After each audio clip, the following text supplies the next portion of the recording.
Le pasteur Marcelo apprend beaucoup de choses sur Dieu. On est vraiment bénis pour la journée. Grâce à Casarema que je suis ici, je sors du 78.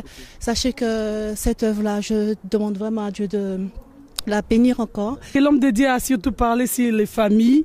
Donc surtout nous en Europe, on vit dans le brisement des familles et tout. Pour moi, vraiment, j'ai reçu beaucoup de choses. J'ai été touchée, vraiment, j'ai beaucoup aimé.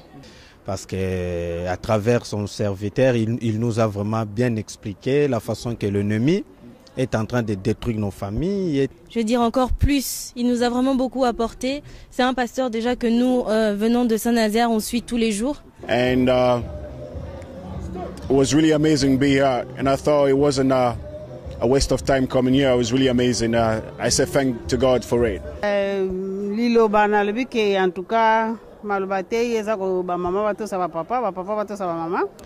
message du pasteur, il a été très enrichissant pour les familles, pour les personnes qui sont mariées et pour les célibataires aussi, pour nous les enfants aussi.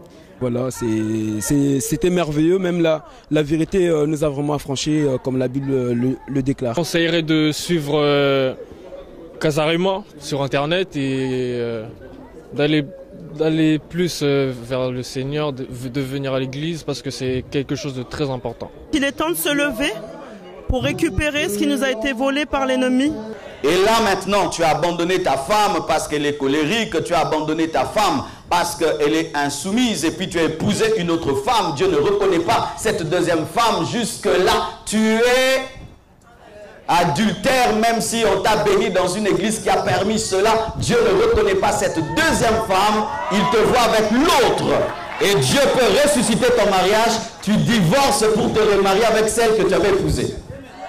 Et pire, lorsque les hommes de Dieu se livrent à l'ivrognerie et prêchent, remplis de vin, prophétisent, remplis de vin. Tu n'as pas besoin d'être rempli de vin pour que Dieu t'utilise. Sois rempli du Saint-Esprit. Et si tu as un pasteur qui s'enivre, il n'est pas un modèle. Quitte une telle église.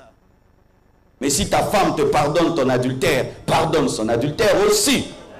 Et certains s'enivrent à la maison. Ils ne vont pas dans les boîtes, ils ne vont pas dans les bars, mais ils s'enivrent à la maison. Que tu t'enivres à la maison ou dans un bar, c'est toujours de l'ivrognerie. J'ai entendu des hommes qui disent, moi je ne vais pas dans les boîtes, je bois à la maison. C'est comme si tu dis, moi je ne meurs pas en dehors de ma maison, mais je meurs à domicile. Que tu meurs à domicile ou en public, c'est toujours la mort. Tu ne peux pas parler à ton père comme à un ami. Non, c'est papa. C'est papa. Casse-toi. Tu me saoules. Lâche-moi les baskets. J'en ai marre de vous.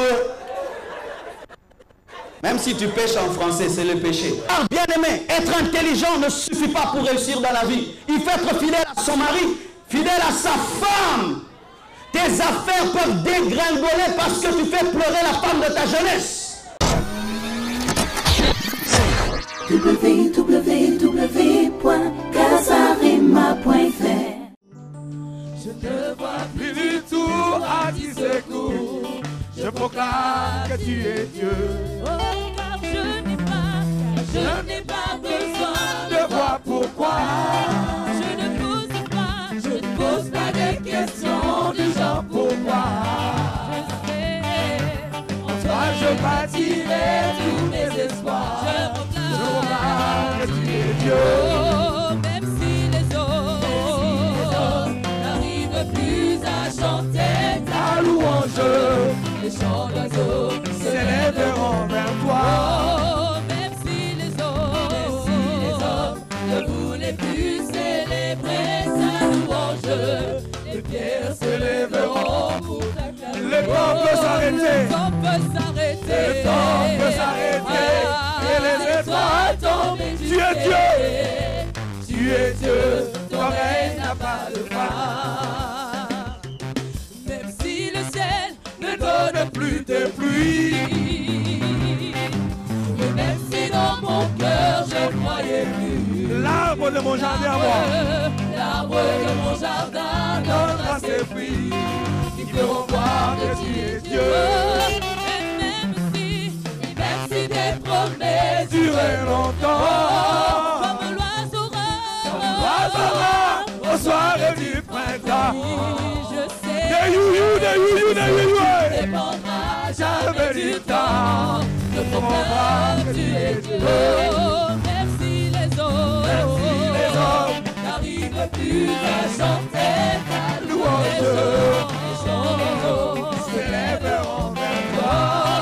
Merci les hommes, ne voulez plus célébrer ta louange. Oh, le temps peut s'arrêter, et les étoiles tombent du ciel. Tu es Dieu, ton règne n'a pas de fin. Tu es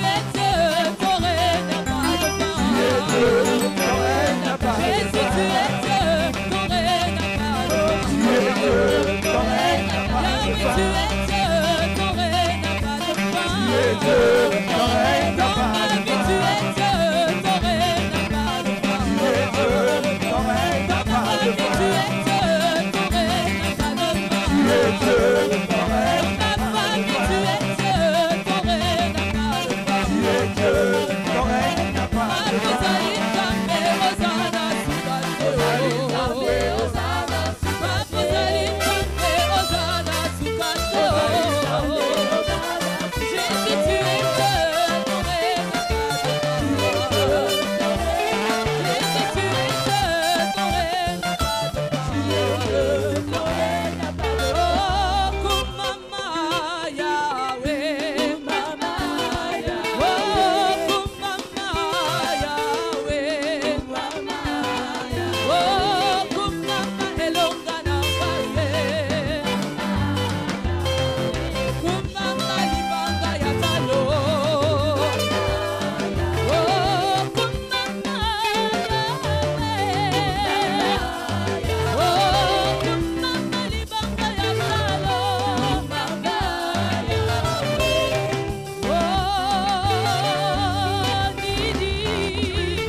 Quelqu'un qui peut l'acclamer, le célébrer ce matin, parce qu'il est le Tout-Puissant, bien-aimé.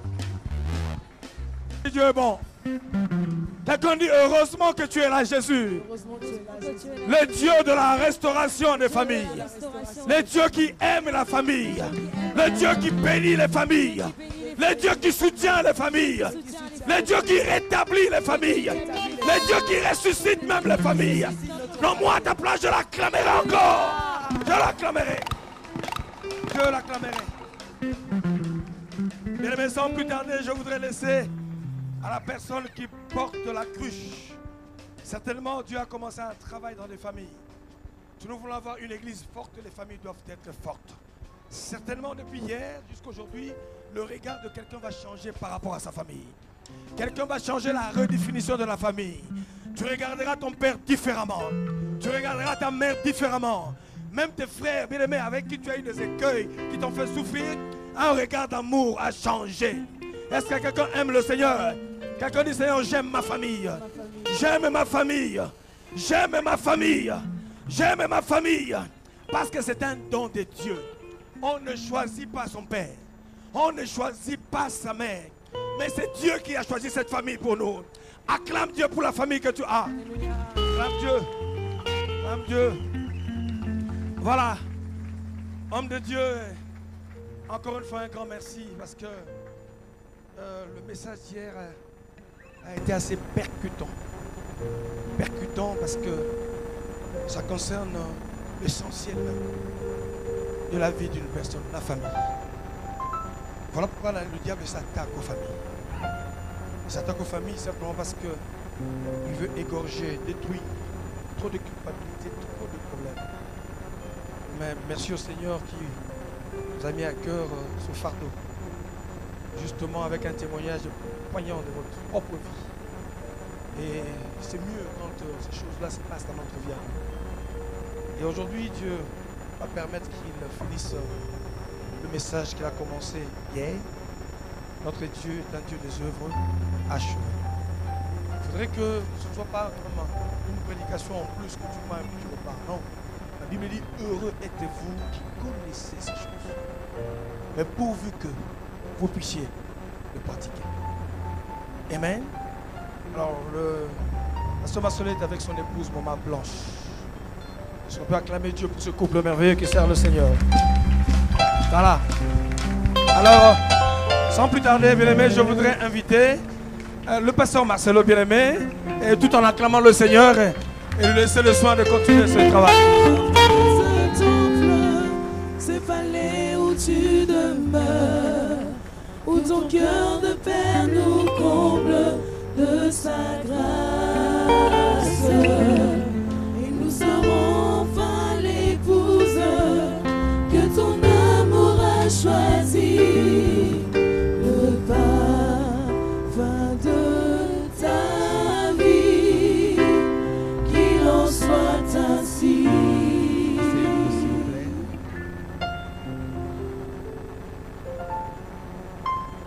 Je vous salue au nom de Jésus.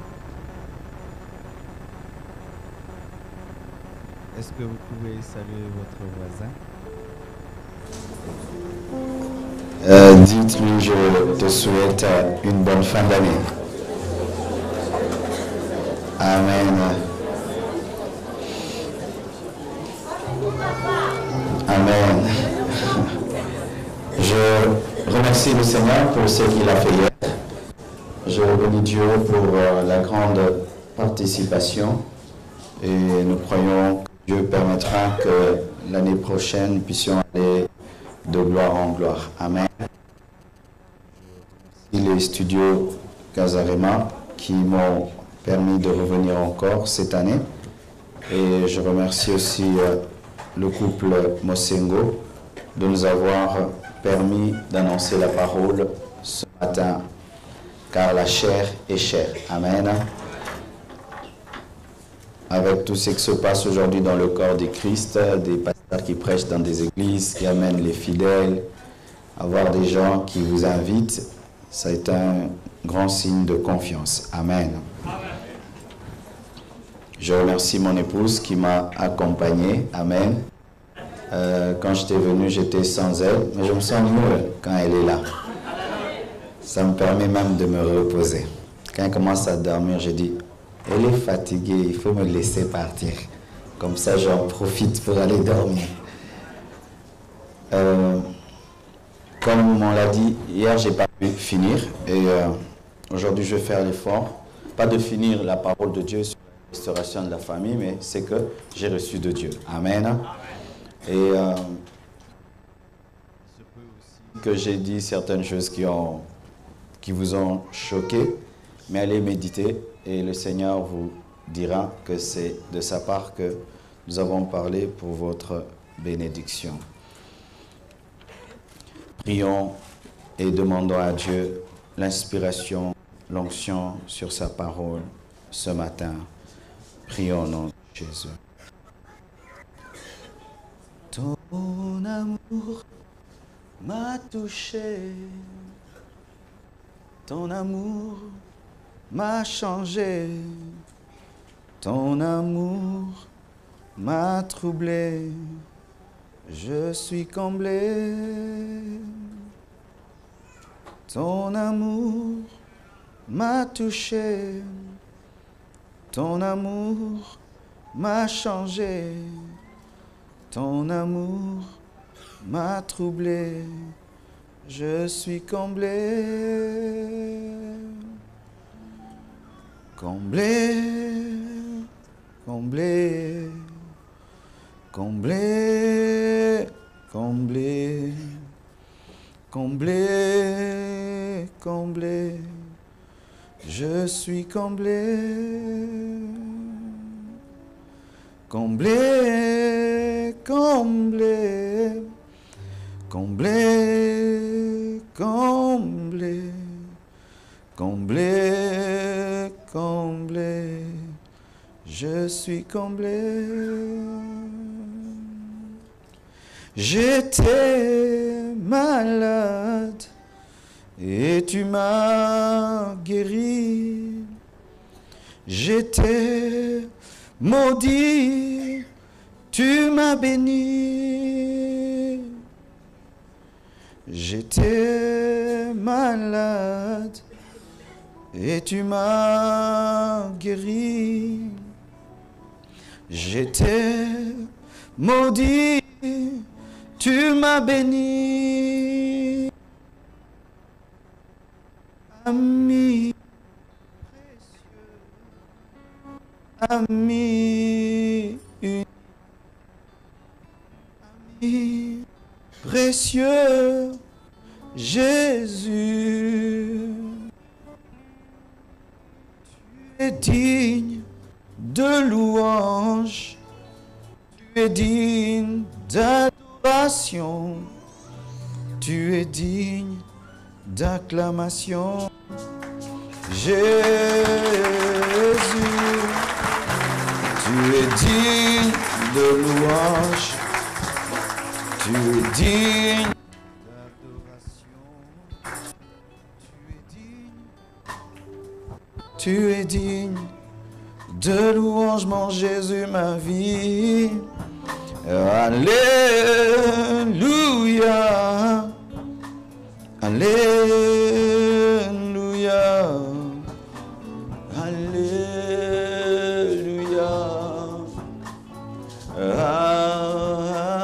amen.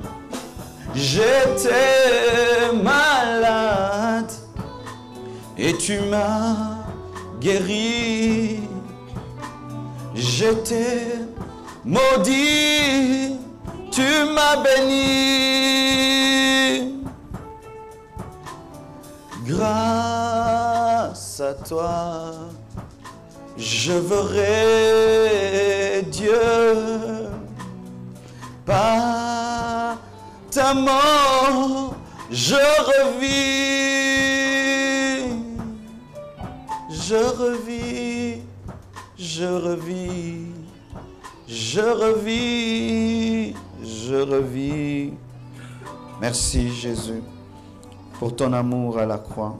Merci pour ton sang versé. Merci de nous avoir guéris, d'avoir guéri nos cœurs, de nous avoir donné la force d'aimer, de pardonner. Je demande, Seigneur, la plénitude de ton esprit. Je demande ta parole. Je demande, Père, ton cœur. Aide-moi à dire ce que tu veux que je dise. Et je prie que tu touches ces cœurs.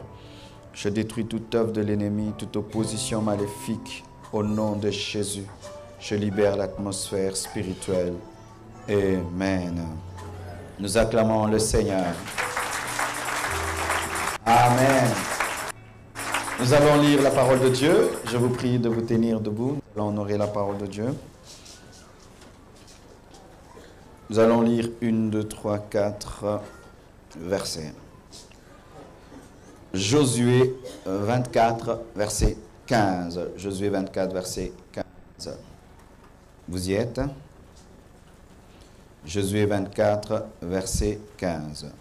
La Bible dit, « Et si vous ne trouvez pas bon de servir l'Éternel, choisissez aujourd'hui qui vous voulez servir, ou les dieux que servaient vos pères au-delà du fleuve, ou les dieux des Amoréens, dans le pays desquels vous habitez. Moi et ma maison, nous servirons l'Éternel. » Deuxième passage que nous avons lu hier, Acte 6, 31. Acte 16, 31. Acte 16, 31. Paul et Silas répondirent, « Crois au Seigneur Jésus, et tu seras sauvé, toi et ta famille. » Troisième verset, Proverbe 13, verset 24.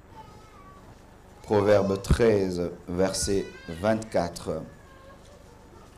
La Bible dit, « Celui qui ménage sa verge est son fils, mais celui qui l'aime cherche à le corriger. » Amen.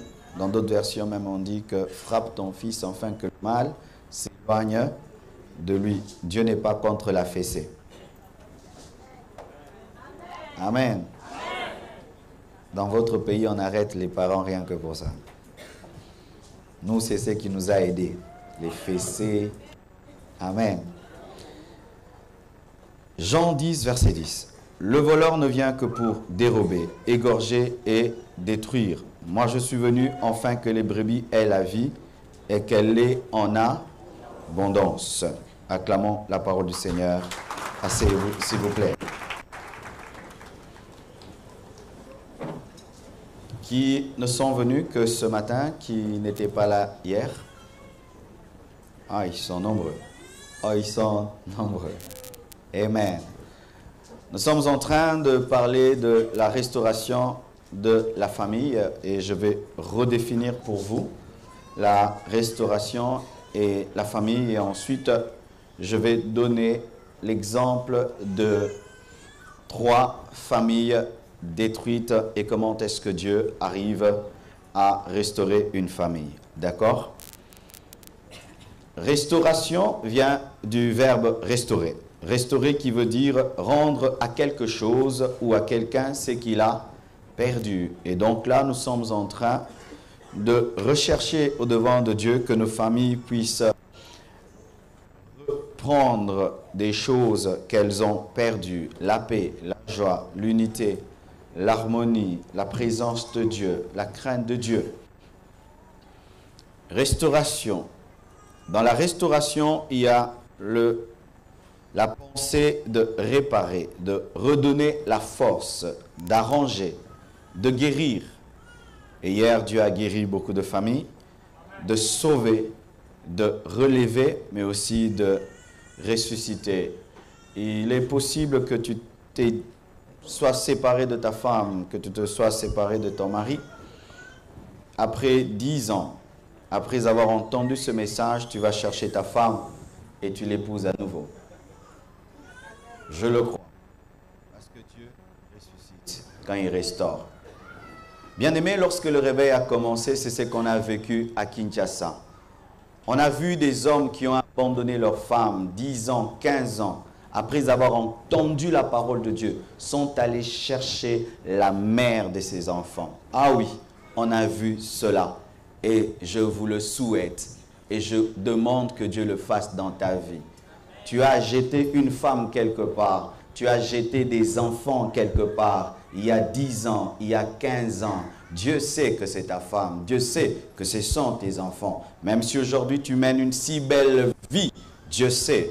Et si même ton divorce n'a pas eu des preuves bibliques, la femme que tu as n'est pas ta femme. Tu dois reprendre cette femme-là, car on ne divorce pas pour de raisons d'humeur. Ce n'était pas prévu, mais je sens que je dois le dire. Ah oui, lorsque tu divorces pour des raisons qui ne sont pas bibliques, la seule raison, c'est l'adultère. Et quand je dis adultère, c'est aussi l'adultère de l'homme. Et tu n'es pas obligé de divorcer. Tu peux ou tu ne peux pas. Mais je vous demande de pardonner l'adultère de vos femmes. Car vous, les hommes, vous commettez plus l'adultère que les femmes. Mais les femmes vous pardonnent, mais vous, vous ne pardonnez pas. Mais vous dites, c'est aux femmes qu'on a parlé. Mais c'est parce que ce sont les hommes qui ont posé la question. Mais si ta femme te pardonne ton adultère, pardonne son adultère aussi.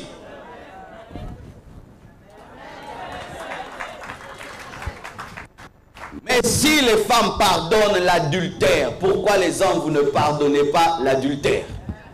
Dieu t'a pardonné ton adultère, n'est-ce pas? Il t'a pardonné ton impudicité, ta sorcellerie, ton occultisme. Pourquoi tu ne pardonnes pas l'adultère de ta femme? Ce n'est pas que j'encourage l'adultère, mais j'encourage le pardon. Alléluia. Et là maintenant, tu as abandonné ta femme parce qu'elle est colérique, tu as abandonné ta femme parce qu'elle est insoumise, et puis tu as épousé une autre femme. Dieu ne reconnaît pas cette deuxième femme. Jusque-là, tu es Adultère, même si on t'a béni dans une église qui a permis cela, Dieu ne reconnaît pas cette deuxième femme, il te voit avec l'autre. Et Dieu peut ressusciter ton mariage, tu divorces pour te remarier avec celle que tu avais épousée.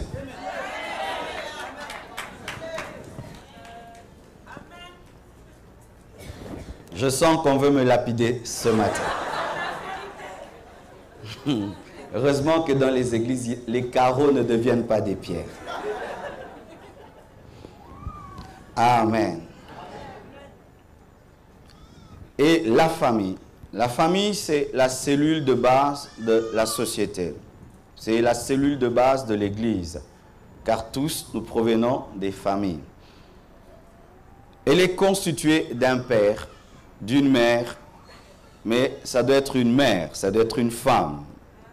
Pas d'un père, homme, et d'une mère, homme, et d'un père, femme, et d'une mère, femme. Dieu est contre l'homosexualité.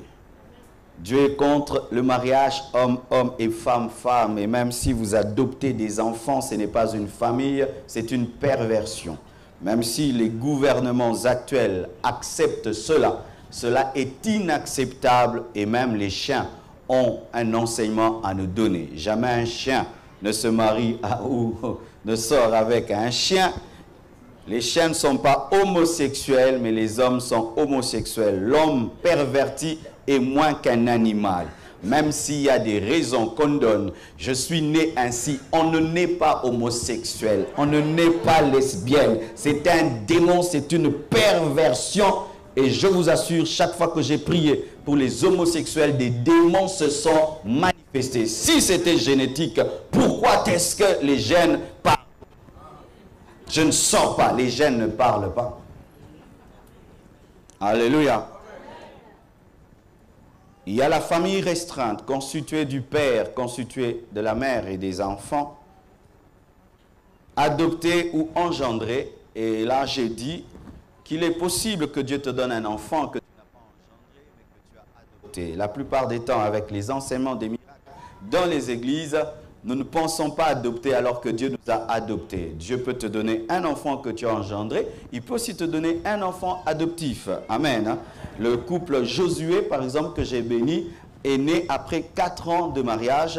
Madame a suivi la prédication, elle a cru et elle a eu une apparition de quelqu'un et puis elle a eu un bébé. C'est un miracle. Mais je crois aussi que Dieu peut te donner de l'amour pour un enfant que tu n'as pas engendré. Alléluia.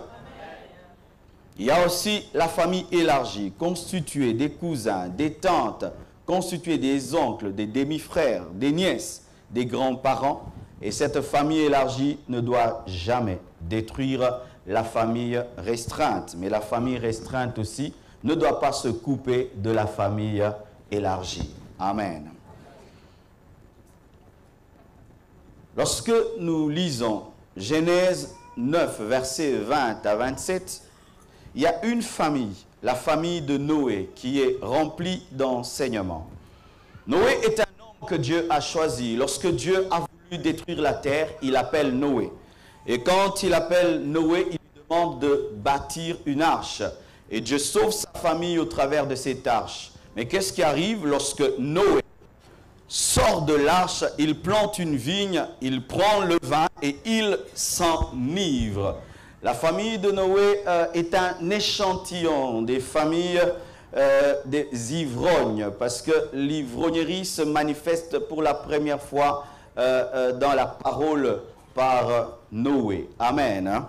C'est une famille d'ivrognes. Quelle est votre attitude face à l'alcool? Cher père, j'aimerais vous dire qu'un enfant qui a un père ivrogne souffre. Une femme qui a épousé un homme ivrogne souffre. L'ivrogne termine tout son argent dans la boisson.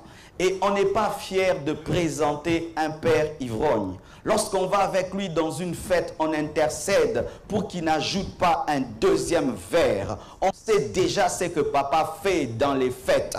Il s'enivre, il se bat, il insulte et il devient une honte pour toutes les familles. Et les ivrognes sont des égoïstes. Les ivrognes sont des vrais égoïstes. il peut boire et il s'enivre. Il ne s'occupe pas de la nourriture, il ne s'occupe pas des vêtements, il ne s'occupe pas du loyer. Et l'ivrogne attire des ivrognes dans la maison car il devient l'ami d'autres ivrognes. Que Dieu libère tous les ivrognes qui sont en ce lieu. Et certains s'enivrent à la maison. Ils ne vont pas dans les boîtes, ils ne vont pas dans les bars, mais ils s'enivrent à la maison. Que tu t'enivres à la maison ou dans un bar, c'est toujours de l'ivrognerie. J'ai entendu des hommes qui disent, moi je ne vais pas dans les boîtes, je bois à la maison. C'est comme si tu dis, moi je ne meurs pas en dehors de ma maison, mais je meurs à domicile. Que tu meurs à domicile ou en public, c'est toujours la mort. Et pire, lorsque les hommes de Dieu se livrent à l'ivrognerie et prêchent, remplis de vin, prophétisent, remplis de vin. Tu n'as pas besoin d'être rempli de vin pour que Dieu t'utilise. Sois rempli du Saint-Esprit. Et si tu as un pasteur qui s'enivre, il n'est pas un modèle. Quitte une telle église. L'ivrognerie est entrée dans l'église aujourd'hui. Les hommes de Dieu s'enivrent, les chrétiens s'enivrent et ils disent c'est parce que j'ai des soucis. Si Jésus-Christ ne peut plus résoudre tes problèmes et que c'est la boisson qui peut te donner la paix, alors c'est la boisson qui est devenue ton Dieu. Quelle insulte à Dieu. J'avais tellement de problèmes que je devais m'enivrer. Il s'est enivré. Et quand il s'est enivré, la Bible nous dit qu'il l'a enlevé ses vêtements et son fils cadet Cham entre dans la tente, il trouve papa nu, c'est ça. Une famille de scandale. Une famille de scandale.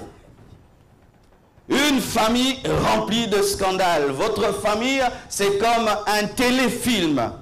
C'est comme une série télévisée. C'est scandale après scandale. Chaque mois, il y a quelque chose qui arrive. C'est quoi maintenant?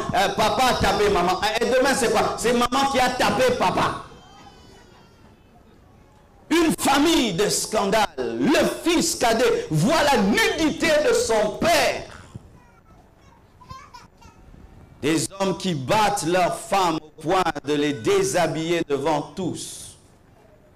Des hommes qui sortent avec la petite sœur de leur femme. Quel scandale! Et dans les familles, il y a des scandales. Et cachés, très bien cachés, mais des scandales. Et lorsque le fils voit la nudité de son père, au lieu de couvrir cette nudité, il va au dehors et il va crier, j'ai vu la nudité de papa. Une famille dans laquelle les enfants ne savent pas protéger leur père. Ils sortent dehors et ils révèlent les faiblesses de leur père. Ne le faites pas. Moi, si je le fais, c'est seulement pour prêcher. Mais après, je montre la grandeur de mon père qui m'a aidé. Mais n'humilie jamais ton père. N'humilie jamais ta mère. Si tu veux vivre longtemps, honore ton père. Honore ta mère. Même si tes parents sont des sorciers, ce sont eux qui t'ont engendré. Même si ton père est un païen, c'est lui qui t'a engendré. Ta mère pouvait te tuer, mais elle t'a laissé vivre. Et c'est étonnant aujourd'hui, les enfants, qui facilement arrivent à dire que maman est une sorcière. Cette sorcière pouvait te bouffer, pouvait te tuer. Je vis avec un couple qui a un petit bébé. Tout le temps, on protège cet enfant. Mais si cette mère est sorcière, elle peut jeter cet enfant. Mais après 40 ans, tu dis que maman est sorcière. Mais elle pouvait être sorcière quand tu étais un bébé. Elle t'a allaité avec le lait sorcellerie que tu n'es jamais devenu sorcier. Quelle ingratitude. Nous comprenons la valeur des parents lorsqu'on a des enfants. Je vois tous ces sacrifices que j'ai faits pour leurs études. Et demain que mon fils puisse dire que je suis sorcier, sans que je le maudisse. Je dis sans que je le maudisse. La malédiction elle-même va venir. Parce que je n'ai pas besoin de le maudire. L'ingratitude maudit. Ton père t'a éduqué, ton père t'a élevé, mais aujourd'hui, tu l'as rejeté, tu l'as abandonné, tu ne penses pas à lui, tu honores d'autres personnes, tu honores ton oncle qui est riche parce que ton père est pauvre. Certains qui présentent même leur oncle au lieu de présenter leur père. C'est papa, c'est pas papa, c'est l'oncle. Mais l'oncle est présentable, papa n'est pas présentable. Présente ton père, même si c'est un domestique. Présente ton père, même si c'est un pauvre. Présente ta mère, même si elle n'a pas beaucoup étudié, c'est ta mère. Même si maman n'est pas belle, c'est maman. Même si papa n'est pas en costard, c'est papa. Alléluia. Et il va révéler la nudité de son père. Des enfants qui vont révéler les faiblesses de leurs parents. Et qui même arrivent à les insulter. Insulter ses parents. Insulter. Ton père parle, tu parles, et puis tu fais ça. Hé, chers bien-aimés, je vous demande de faire un tour en Afrique. Vous aurez quand même l'onction de respecter les parents. Parce que dans ce domaine-là, ça, en Afrique, Dieu nous a donné. Tu ne peux pas parler à ton père comme à un ami. Non, c'est papa. C'est papa. J'entends ici, papa, lâche-moi les baskets. Papa, lâche-moi les baskets. Tu me saoules. Tu me saoules. Casse-toi. Casse-toi. Casse-toi. Tu me saoules. Lâche-moi les baskets. J'en ai marre de vous. Même si tu pêches en français, c'est le péché. J'en ai marre de vous. Je me tire. Les enfants d'aujourd'hui, qu'est-ce que tu as? C'est ma vie. C'est moi qui te l'ai donné. Mes enfants ne viendront en Europe qu'en vacances. Ils vont grandir avec moi au pays. Ici, 2 semaines. Le peu de temps qu'ils ont fait ici quand ils sont rentrés, c'était... Eh ben, vous les parents, vous ne comprenez pas. J'ai dit, 2 semaines, petit.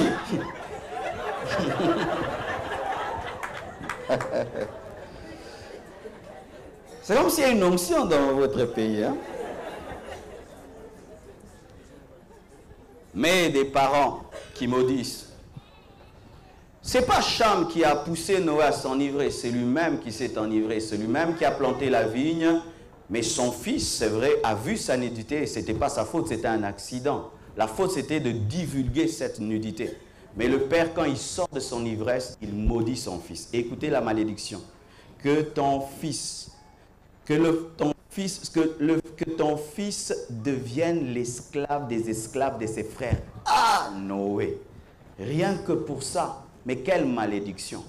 Et il y a des parents maudisseurs. Ils ne savent que maudire. Pour un petit rien, tu es bête. Pour un petit rien, toi, tu iras nulle part dans la vie. Pour un petit rien, si ce n'est pas moi qui t'ai engendré, nous allons voir. Pour un petit rien, dans ta vie, tu souffriras. Et en Afrique, c'est si je ne t'ai pas enfanté des mamans sorcières, des papas sorciers.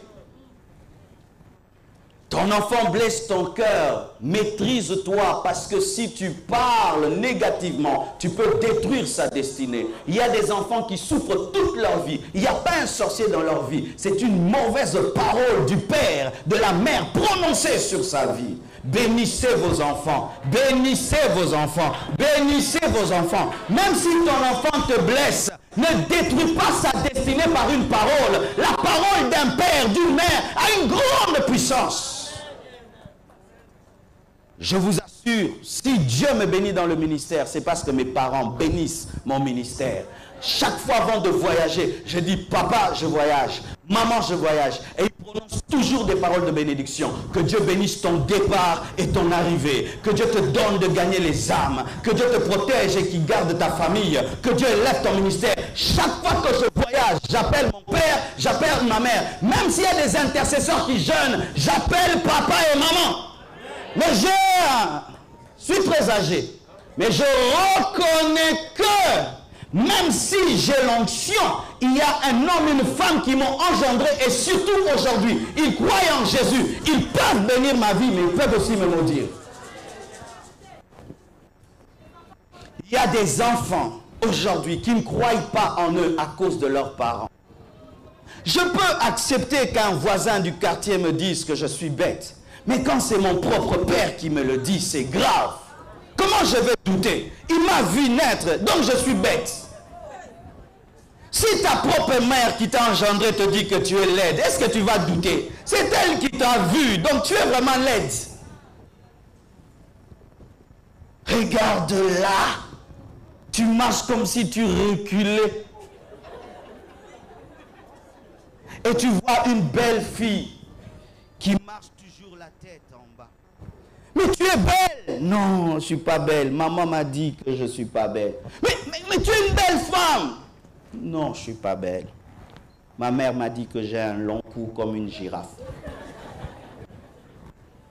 Et il y a des parents qui ont un don pour blesser leurs enfants. C'est comme s'ils ont des démons à côté d'eux qui leur disent, insulte, dis ça, dis-lui ça. Donc, si elle t'insulte, tu as des insomnies. Et elle sait, je veux t'insulter, arrête, je veux t'insulter. Elle connaît sa dimension et son onction. Et qu'est-ce qui arrive? Demain, quand les enfants deviennent grands et que toutes tes paroles les ont combattus, mais ils sont arrivés à vaincre ces paroles et ils ont grandi, ils sont devenus grands et Dieu les a élevés. Tes paroles mauvaises ne se sont pas accomplies, ces enfants vont se venger. Ils vont te prouver que tu n'es pas Dieu et que cela ne s'est pas accompli et ils vont s'attacher à des personnes qui n'ont rien fait pour elles, pour eux. Et c'est ce qui arrive après des années. Quelqu'un devient un grand homme. Il rejette son père parce que son père n'a fait que le maudire. Supposez qu'un jour Cham soit devenu un grand homme. Vous pensez qu'il allait reconnaître Noé? Tu as dit que je serais l'esclave des esclaves de mes frères. Mais aujourd'hui, je suis devenu le roi de mes frères. Apprenez à dire des bonnes choses. Je dis à mes enfants, vous êtes intelligents. Vous êtes belles. Vous êtes beaux. Je le dis et je le dis pourquoi? Si je ne le dis pas, qui va le dire à ma place? Si je n'aime pas mon fils, qui va l'aimer à ma place? Si je n'aime pas ma fille, qui va l'aimer à ma place? Bien-aimés, apprenez à aimer vos enfants et les bénir. Même s'ils ne réussissent pas à l'école, ce n'est pas une raison pour dire qu'il est bête. Il n'a pas compris la matière. Il n'a pas compris la leçon, mais ce n'est pas qu'il est bête. Je me souviens, lorsque dans ma famille, les études étaient Dieu. C'est-à-dire tu es respecté en fonction de tes notes. Si tu as 8, 9, 7, c'est bon. Mais si tu as 4 sur 10, eh ben, tu deviens la risée de toute la famille. Il m'est arrivé une fois, j'étais 3e ou 4e de la classe et c'était la proclamation. Et avant moi, c'était une fille. Et mon père me disait, comment une fille peut être plus intelligente que toi? Premier de la classe, un garçon. 2e, une fille. 3e, moi. Mon père a démarré les parties. Je suis rentré à pied. Pourquoi? Je suis 3e de la classe. Et tu t'attends, hein? Tu t'attends à ce qu'on puisse te tabasser. Pourquoi? Tu étais 3e de la classe.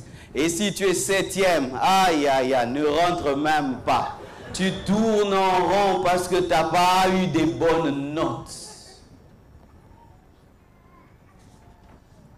On honore l'enfant qui est intelligent, on méprise l'enfant qui n'a pas des bonnes notes.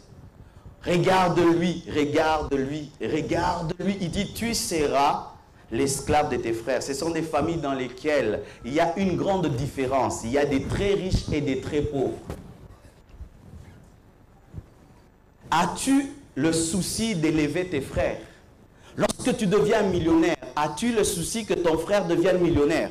Ou tu te plais à être l'unique, le véritable, le Jésus de ta famille?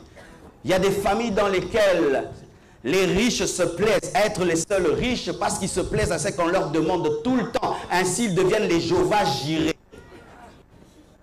Tu seras l'esclave des esclaves de tes frères. Il y aura un grand décalage entre toi et tes frères. Et il y a des familles comme ça. Il vit dans la pauvreté, mais son frère est un millionnaire. C'est une honte pour toi que tu sois millionnaire, mais que ton petit frère manque quoi manger. C'est une honte que tu puisses mener une si belle vie, jetant la nourriture, jetant les vêtements, pendant que les membres de ta famille manquent de tout. Et vous qui êtes venus dans ce pays et qui avez oublié vos frères et sœurs, vous êtes en train de commettre une grande erreur. Pendant que vous êtes en Yoji, vous êtes sapés comme tout. Eux manquent même 10 $ pour payer un loyer. Je les ai oubliés. Dieu n'a pas oublié que tu es sorti d'une famille. Alors que tu as tout, il y a des membres de ta famille qui vivent comme des esclaves. Alors que tu as tout, il y a ton petit frère qui ne sait même pas étudier, mais tu te permets d'acheter des vestes à 1000 €. Ce qui peut payer ses études à l'université, mais tu te permets de payer des vestes à 1000 €, des cocos à 500 € dont tu n'as même pas besoin. Égoïsme. Tu n'es pas seul sur cette terre. Il y a aussi Cham. Même si papa l'a maudit, c'est ton frère. Et comme on n'aime pas aider, nous avons trouvé une solution. Taxer tout le monde de sorcier. Comme ça, notre égoïsme trouve des raisons. C'est un sorcier. Même si tu donnes un sorcier, Dieu te bénit. Car tu as béni la créature de Dieu. Ainsi, nous voulons discerner tout le monde et discerner même sans avoir le don de discernement des esprits. Mais c'est parce que nous sommes égoïstes. C'est pourquoi nous aimons tous les enseignements qui nous empêchent de partager. Quand on vient vous enseigner, il faut donner aux pauvres, vous n'aimez pas. Mais si on dit que les pauvres sont des sorciers, vous dites Amen. La Bible dit que celui qui donne aux pauvres prête à l'Éternel. Vous connaissez ce verset? Mais vous ne connaissez que le verset des états d'âme. C'est un sorcier va me bloquer. Non, bien-aimé, je donne pour la gloire de Dieu. Même si tu amènes mon argent dans le deuxième monde, le Seigneur me bénira.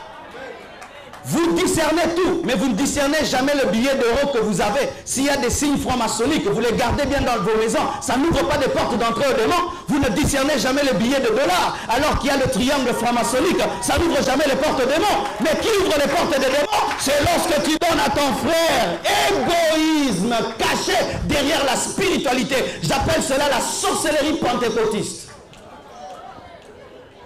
Des gens qui prient et qui ne partagent pas au nom de Jésus.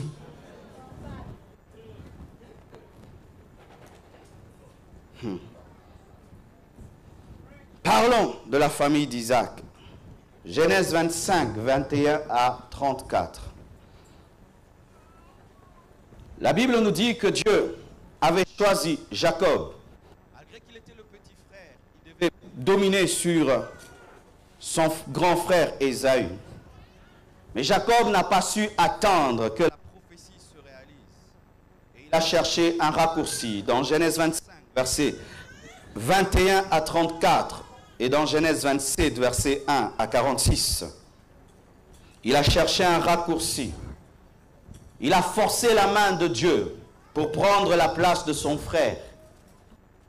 Cela symbolise l'impatience, les raccourcis. Une famille dans laquelle les gens ne savent pas attendre, qui aiment voler. Est-ce que je peux vous poser la question? Pouvez-vous rendre compte de l'argent que vous avez? Pouvez-vous rendre compte de l'argent que vous avez? Pouvez-vous rendre compte des biens que vous avez? Jacob avait eu ce qu'il avait eu parce qu'il avait vendu à Ésaü un bol de potage pour avoir le droit d'aînesse. Quelle escroquerie! Comment as-tu ce que tu as? Il y a des familles des escrocs. Et ils se plaisent à escroquer. Des chécouleurs, mais qui prient.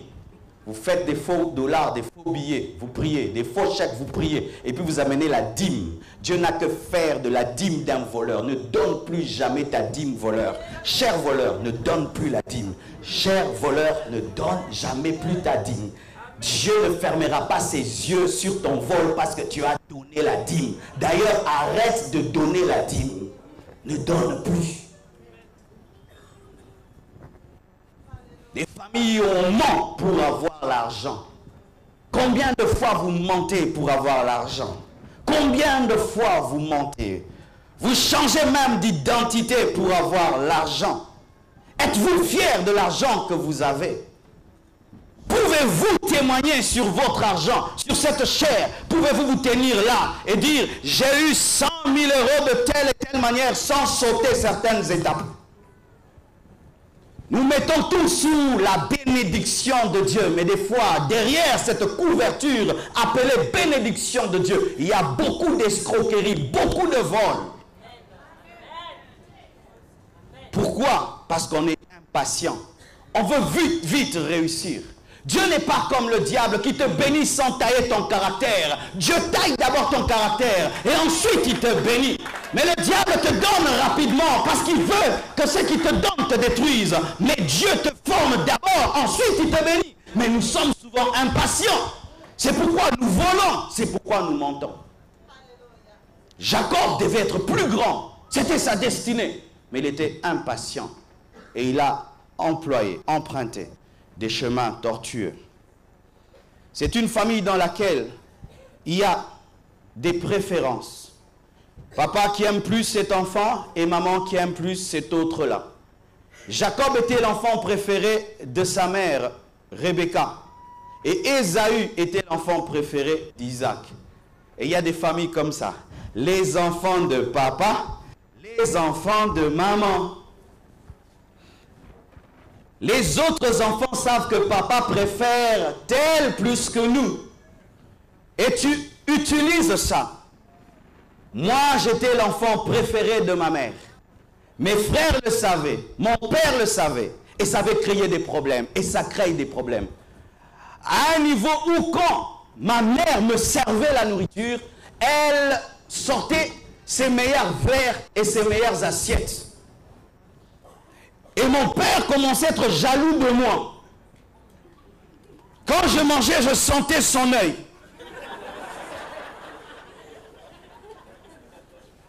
Et mes parents, mes frères disaient à maman, ton fils est malade, ton fils est malade.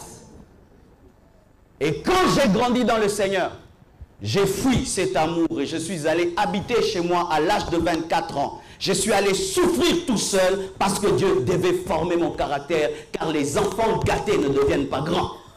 Chers enfants gâtés, préférés de papa et de maman, souvent vous échouez dans la vie parce que la vie ne va pas te gâter. La vie est un professeur qui donne des coups durs. J'aimerais dire à toutes les filles gâtées, tous les garçons gâtés, vous êtes réellement gâtés. Gâtés, c'est pourri. Ne laisse pas tes parents te gâter. Lorsque tu sens qu'ils te gâtent, fuis cet amour qui te détruit. Dis-leur, traitez-moi comme tous les autres. Pourquoi est-ce que Joseph a eu des problèmes? C'était un enfant gâté. Les enfants gâtés ont des problèmes. Des fois, tous les autres se liguent contre eux. Chers parents, lorsque vous gâtez un enfant, vous blessez les autres, ils vont s'unir contre lui. Et lorsqu'ils deviendront grands, ils les feront souffrir parce qu'eux ont souffert de votre injustice. Imaginez, Ésaü est sorti du ventre de Rebecca. C'était lui l'aîné de la famille. C'était lui qui devait recevoir la bénédiction d'Isaac. Elle préfère son fils, déguise son deuxième fils pour qu'il reçoive, pour qu'il blesse son premier fils. Si Ésaü avait reçu la bénédiction, ça n'allait pas blesser Jacob, parce qu'il était le deuxième. Mais quand Jacob a pris la bénédiction d'Ésaü, ça fait pleurer Ésaü, mais sa mère était contente. Pourquoi? C'était son enfant préféré, qui restait dans la cuisine et qui l'accompagnait quand elle préparait le foufou. Puis-je dire, savez-vous pourquoi est-ce que Isaac aimait Ésaü? Il aimait Ésaü parce que Ésaü lui amenait quoi? Du gibier. Des parents qui aiment les enfants selon les cadeaux des enfants. L'enfant qui est aimé, c'est celui qui donne beaucoup. Votre sœur m'a acheté une voiture et elles font semblant, mais elles créent la compétition entre les enfants afin d'avoir des cadeaux. Maman, tu es politicienne. Papa, tu es politicien. Votre frère m'a encore acheté une veste. Qu'est-ce que tu veux créer dans les enfants? Une compétition. Comme il a offert une veste, moi j'offre une voiture, et moi une parcelle, et c'est toi qui récupères. Hein?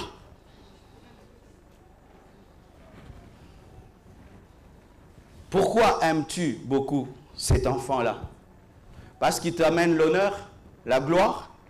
Il est le plus connu de tous les enfants. Voici mon fils. Et celui-là, il n'est pas ton fils. Lui n'est pas connu, c'est celui-ci. Lorsqu'un enfant devient une star, on prend des photos avec la star, mais pas avec les autres. On dit à tout le monde, c'est mon fils, mais jamais à l'autre qui fait la honte. Pourquoi aimes-tu ta fille? Parce qu'elle a épousé un grand médecin, parce qu'elle a épousé un grand homme d'affaires, et même d'autres qui créent des problèmes, même dans les foyers de leurs enfants. Ton mari ne me donne rien, mais le mari de l'autre m'a donné. Et puis maintenant, ça crée des problèmes dans les couples des enfants. Donne à mon père aussi, donne à ma mère aussi. Pourquoi? Parce que quand il y a réunion de famille, on se moque de son mari qui ne donne rien. Mais lui, il n'a rien à donner, il n'a que le loyer. Il n'a que le loyer. Dieu demain le bénira. C'est pourquoi, chers beaux-frères, n'entrez jamais dans les compétitions de vos belles familles. Il faut savoir discipliner la belle famille. Je dis, il faut savoir discipliner la belle famille. Et quand tu as une belle famille remplie de cupidité et de matérialisme, tu dois la tenir et sortir de leur rivalité et de leur mondanité. Je ne donne pas. Pourquoi? Je ne donne pas.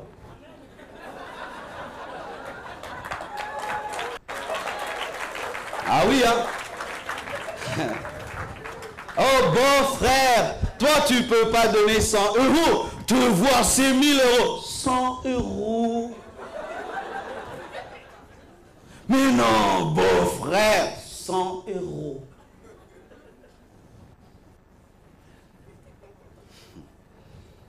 Lorsque je cherchais à me marier, j'ai rencontré une fille et je l'ai amenée au restaurant et après je suis allé la raccompagner. Et quand j'arrive chez elle, avant même que je descende de la voiture, sa mère vient et sa soeur vient. Et sa soeur me dit, Pasteur Nzala, j'ai faim, shawarma. Et la maman que je ne connais même pas vient vite. Pasteur, comment tu n'entres pas? J'ai dit, ah, c'est seulement aujourd'hui que je viens me demander déjà les yaourts et les shawarma. Je ne viendrai plus jamais. Je n'ai pas épousé cette fille-là. J'étais en danger des poches. Je fuis. C'était un mauvais signe que c'était une famille matérialiste. Comment est-ce que vous pouvez demander du shawarma à un homme que vous venez de voir aujourd'hui? Et si j'étais un sorcier? Qui est célibataire? Garde ça, ça te sauvera dans la vie. Alléluia. Une famille dans laquelle le père est aveugle. La Bible nous dit que Isaac ne voyait plus. Et lorsque Jacob s'est déguisé en Ésaü, il n'a pas vu. C'est une famille dans laquelle les parents ne voient rien. Chers parents, savez-vous que les enfants d'aujourd'hui, lorsqu'ils ont 12 ans, ils ont 25 ans? Ah, vous ne saviez pas, hein? Savez-vous que les enfants d'aujourd'hui, quand ils ont 12 ans, ils ont déjà des relations sexuelles? Ah non, vous ne savez pas. Savez-vous que vos enfants ont plus de choses à vous dire que vous à leur dire? Ah ça, vous ne saviez pas, hein? Savez-vous que lorsque vous dormez, eux sont réveillés et voient des films pornographiques? Ah ça, vous ne savez pas. Les parents, souvent, sont les derniers à savoir que leurs enfants vivent dans le péché. Lorsque j'ai commencé à vivre dans le péché et que j'allais regarder des films pornographiques à l'âge de 15 ans et que j'avais fini une collection de 70 livres pornographiques, mon père pensait que j'étais le doux Marcelo. Et je faisais quoi? J'allais dans sa boutique parce que ma mère avait une boutique, j'aidais un peu, après j'allais suivre un film. Et en ce temps-là, il fallait avoir 18 ans pour entrer dans ces films. Je me déguisais et je grossissais ma voix. Et ils ont grossi. Et je regardais ces films et je rentrais calmement. Mais qu'est-ce qui est arrivé? Si ils m'observaient, ils allaient comprendre. Je ne suivais plus les films normaux. Rambo, c'était pour les enfants. Commando, les enfants. Je me moquais de mes amis. Ça, ce sont des films des enfants. Vous regardez quoi? Mais un jeune garçon qui se moque d'un film de Commando.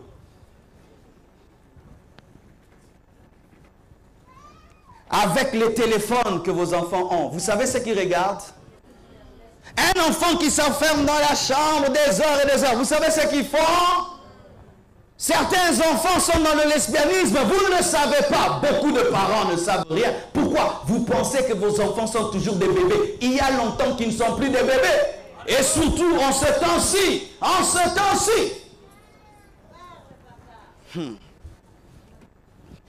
L'inceste dans les maisons. Souvent, il y a l'inceste entre les cousins et les cousines. Souvent, lorsqu'ils viennent en va. Ah, vous ne savez pas? Pendant les vacances, cousins, cousines, faites très attention. Moi, au lieu qu'elle en raté. Tu passes à côté de moi. Ah, j'avais oublié, sorry. Ah oui, souvent les enfants apprennent tellement de choses à l'école, tellement de choses. Et ils rentrent à la maison tout calme. Et tu vois que son regard change. Il a des yeux sans innocence. Et quand tu le conseilles, il sourit là. Tu sais la sexualité?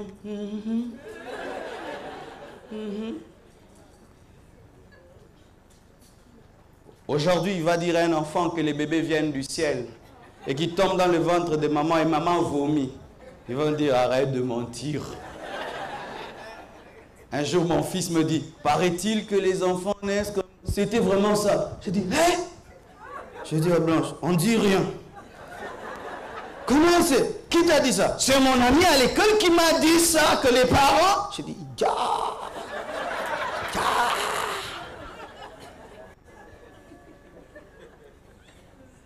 Un jour, un père va voir son fils et lui dit, pose-moi, j'aimerais parler, j'aimerais qu'on parle de sexualité. Et le fils lui dit, papa, qu'est-ce que tu aimerais ça pour apprendre?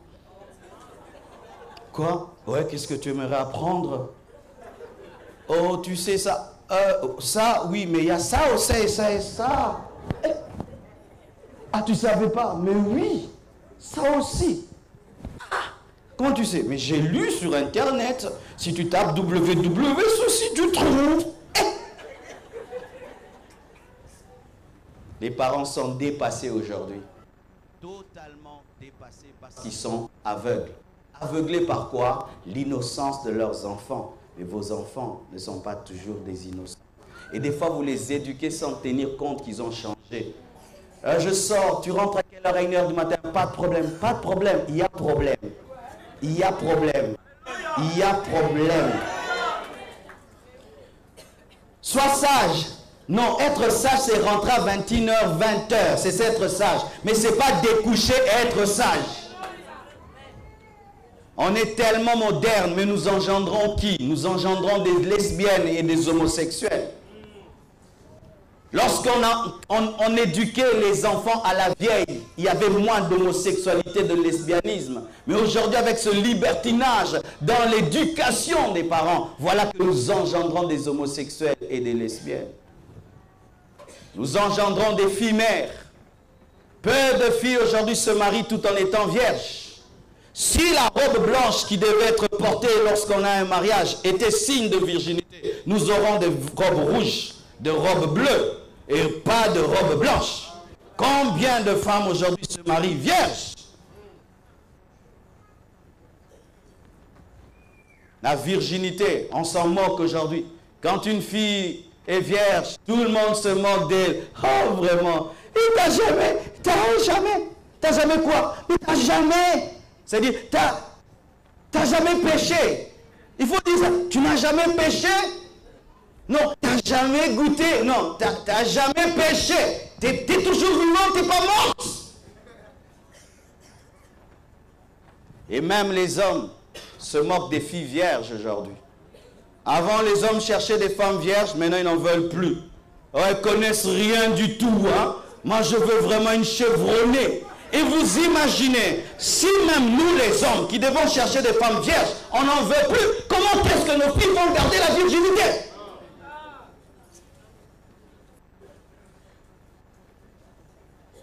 C'est rien, ce n'est qu'une petite membrane. Hein? Non, cette membrane est le signe que tu as du caractère, que tu sais dire non. Cette membrane est le signe que tu es une femme disciplinée. Et j'encourage toutes les vierges qui sont en ce lieu. Continue et continue et continue. C'est un grand cadeau que tu vas offrir à l'homme qui va t'épouser. Je dis c'est un grand cadeau. Même si on se moque de toi, c'est un grand cadeau.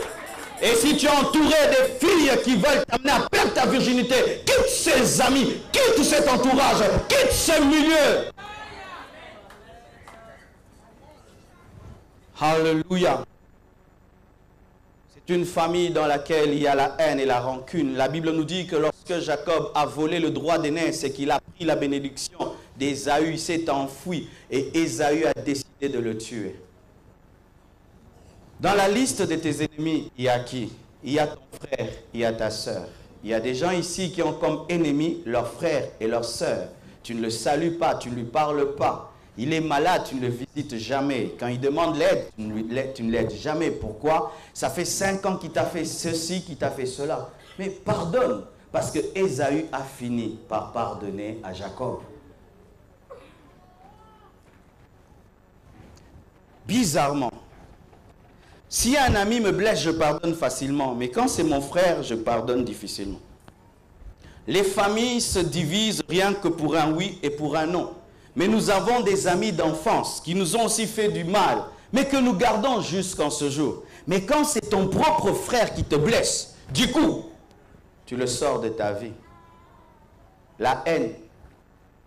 Et vous savez, la haine des frères engendre quoi? Des cousins qui ne se connaissent pas. Et ça divise comme ça la famille. Car les enfants héritent la haine des parents.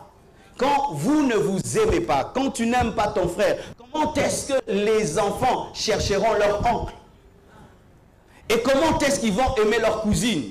C'est ainsi qu'il y a des familles qui ne se retrouvent que dans les deuils. Il faut que quelqu'un meure pour qu'on se retrouve. Et là, il y a toutes les présentations. Ça, c'est votre oncle, ça, c'est votre cousine. Profitez comme quelqu'un est mort. Ça, c'est lui, ça, c'est lui, ça, c'est lui. On se retrouve dans 2 ans quand quelqu'un mourra. Comme ça, tu vas découvrir mon nouvel enfant. Des familles qui se retrouvent le 24 décembre autour d'un gâteau, autour du Père Noël. Des familles qui se retrouvent autour d'un mort, autour d'un malade. C'est quand on se retrouve, hey, papa veut mourir et c'est tout le monde qui vient. Salut, salut, salut, papa ça va, salut, salut, papa ça va, oui, oui, aimez-vous, oui, meurs bien et puis... Quelle est la dernière fois que tu as téléphoné à ton frère, que tu l'as appelé? Tu appelles tout le monde, mais est-ce que tu appelles ton frère? Et aujourd'hui, quand tout le monde est dispersé, celui-ci en URSS, l'autre en Afrique du Sud, l'autre au Congo, en France, on oublie même qu'on a des frères. Mais tu vas remarquer, malgré que vous êtes dispersés dans le monde, tu n'oublies jamais tes amis. N'est-ce pas que tu as un ami que tu téléphones tous les jours, mais tu as oublié tes frères?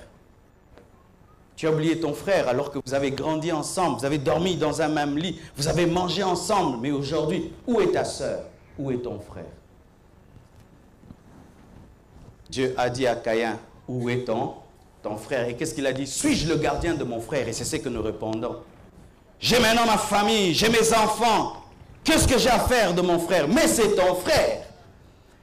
C'est pourquoi, vous qui grandissez avec vos frères, malgré que vous avez des enfants, continuez, c'est si beau. C'est si beau que de voir des hommes qui ont 50 ans, 45 ans, 60 ans, mais qui sont unis comme quand ils avaient 18 ans. C'est tellement beau, c'est tellement beau de voir les enfants du petit frère qui aiment tellement les enfants du grand frère. Mais la plupart des temps, ça n'arrive plus.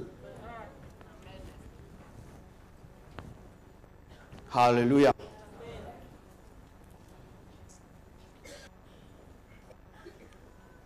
C'est une famille dans laquelle tout se monnaie. Ésaü a faim. Il a faim.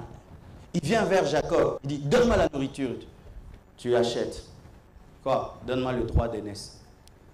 Ce sont des familles dans lesquelles on ne fait rien pour rien. Quand il t'aide, tu dois l'aider.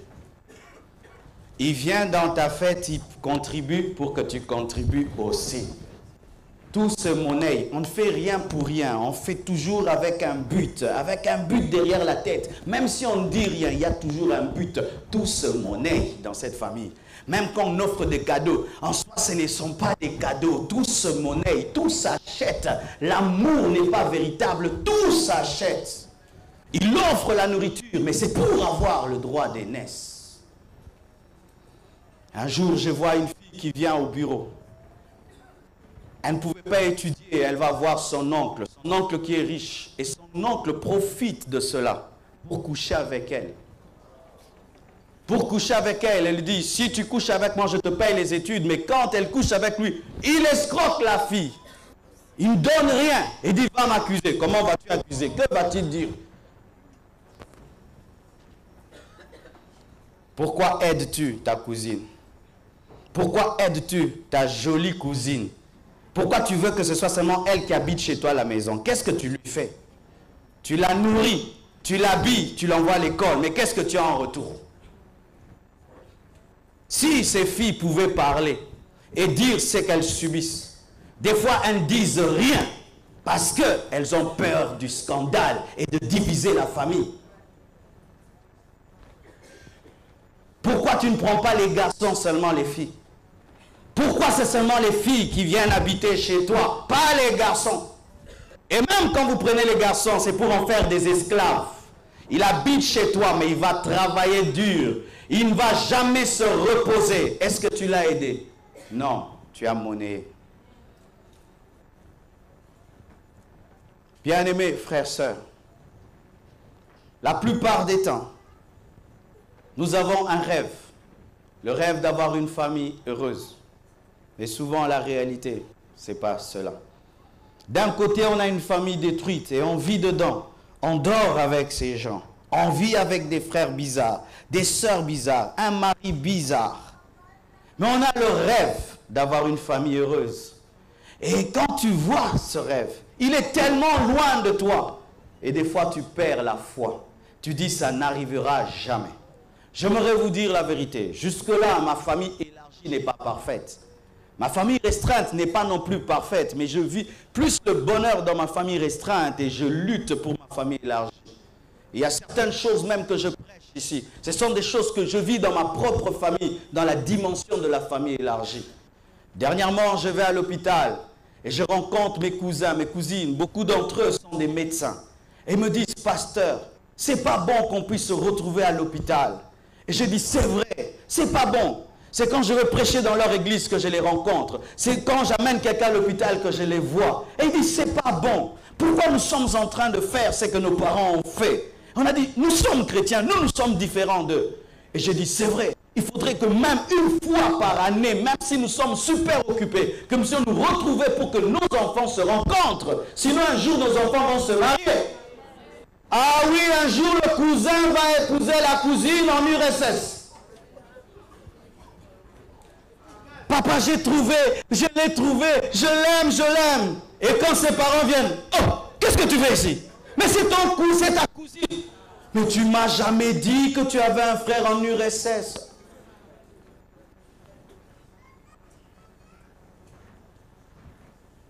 Même s'il y a une réalité que tu traverses, qui contredit ton rêve, continue à courir vers le rêve.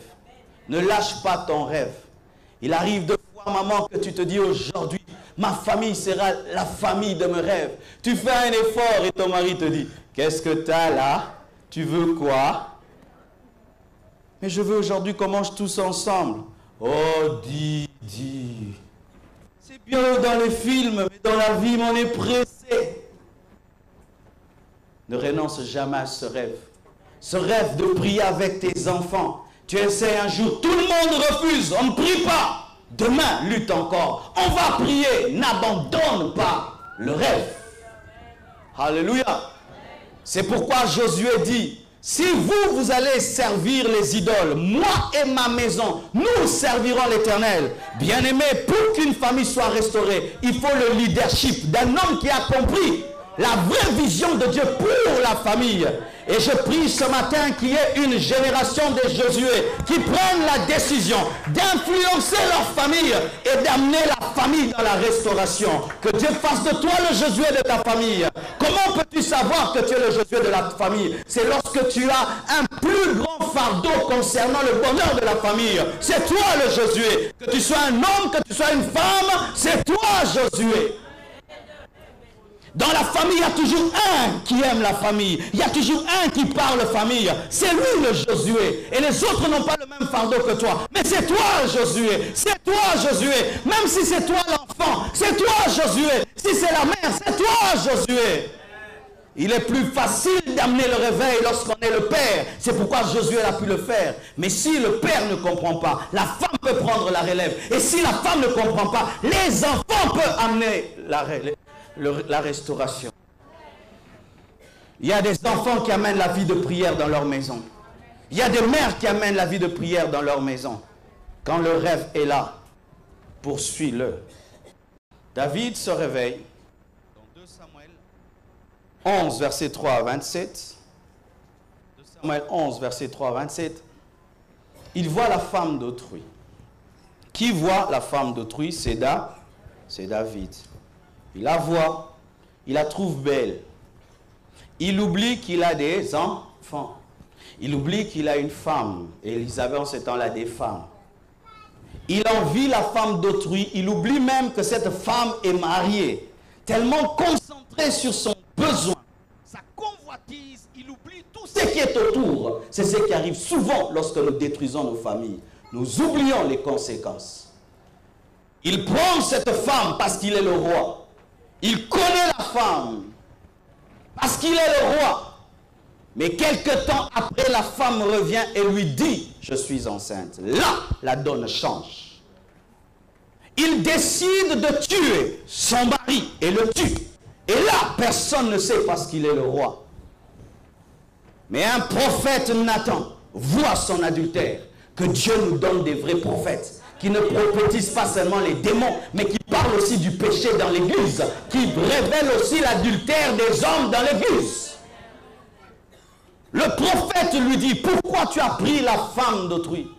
Désormais l'épée ne s'éloignera plus de ta maison. Cher papa, lorsque tu trompes ta femme et tu vas dans un hôtel très très loin, même s'il y a point de caméra, il y a la main de Dieu, l'œil de Dieu qui t'a vu, et il y a une porte que tu as ouverte à l'ennemi. Ces enfants étaient soumis avant l'adultère. Ces enfants vivaient dans l'amour avant l'adultère, dans l'unité avant l'adultère. Mais lorsque seulement David a pris la femme d'autrui, tout a changé. Papa, des fois lorsque tes enfants ne t'obéissent pas, il faut te poser la question si tu obéis à Dieu. Car la rébellion du père envers Dieu amène la rébellion des enfants vers le père. Oui, papa. Lorsque tu n'es plus un modèle, c'est difficile que tes enfants se soumettent. C'est difficile de se soumettre à un père infidèle qui trompe la maman. Les enfants sont blessés et ils ne savent pas te respecter. Tu vas gueuler sur eux, ils vont te dire, ah oui, tu gueules sur moi. Mais je t'avais vu quelque part avec quelqu'un. Oh ben.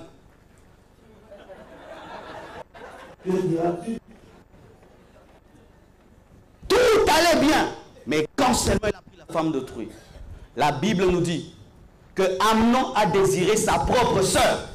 L'inceste est entré dans la maison de David à cause de l'adultère. Et qu'est-ce qui arrive? Amnon viole sa sœur. Le viol est entré dans la maison à cause de l'adultère, parce qu'il avait aussi pris la femme d'autrui. Tu trompes ta femme, on viole ta fille. Et qui viole ta fille? Son propre frère. Et lorsque le frère de Tamar apprend cela, il tue Amnon. Meurtre dans la famille à cause de quoi? De l'adultère du père. Un enfant peut connaître un accident parce que le père vit dans le péché. Je répète, un enfant peut connaître un accident parce que le père vit dans l'adultère. Pourquoi?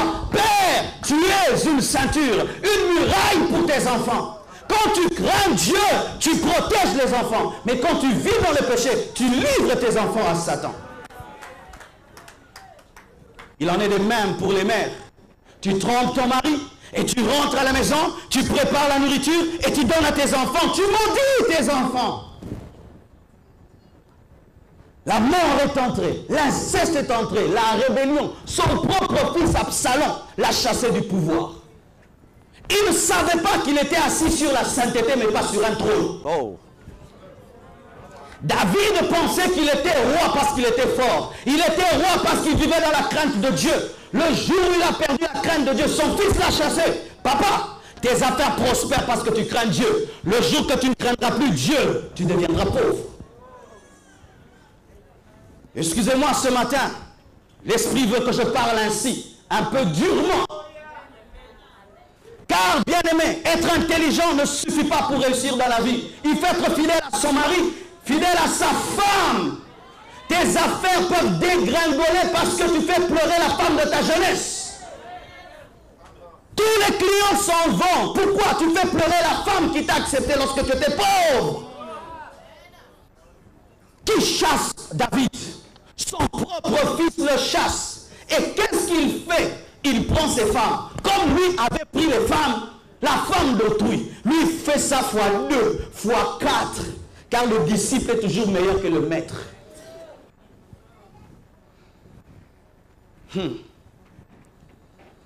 La plupart des fils sont impudiques à cause de l'impudicité de leur père. Absalom prend les femmes de son père. Mais Absalom finit aussi par mourir. David a perdu combien de fils? 1. Il a perdu Amnon. 2. Absalom. Mais il a aussi perdu le bébé qui était dans le ventre de Bathsheba. 3 enfants à cause de l'adultère. La mort est entrée.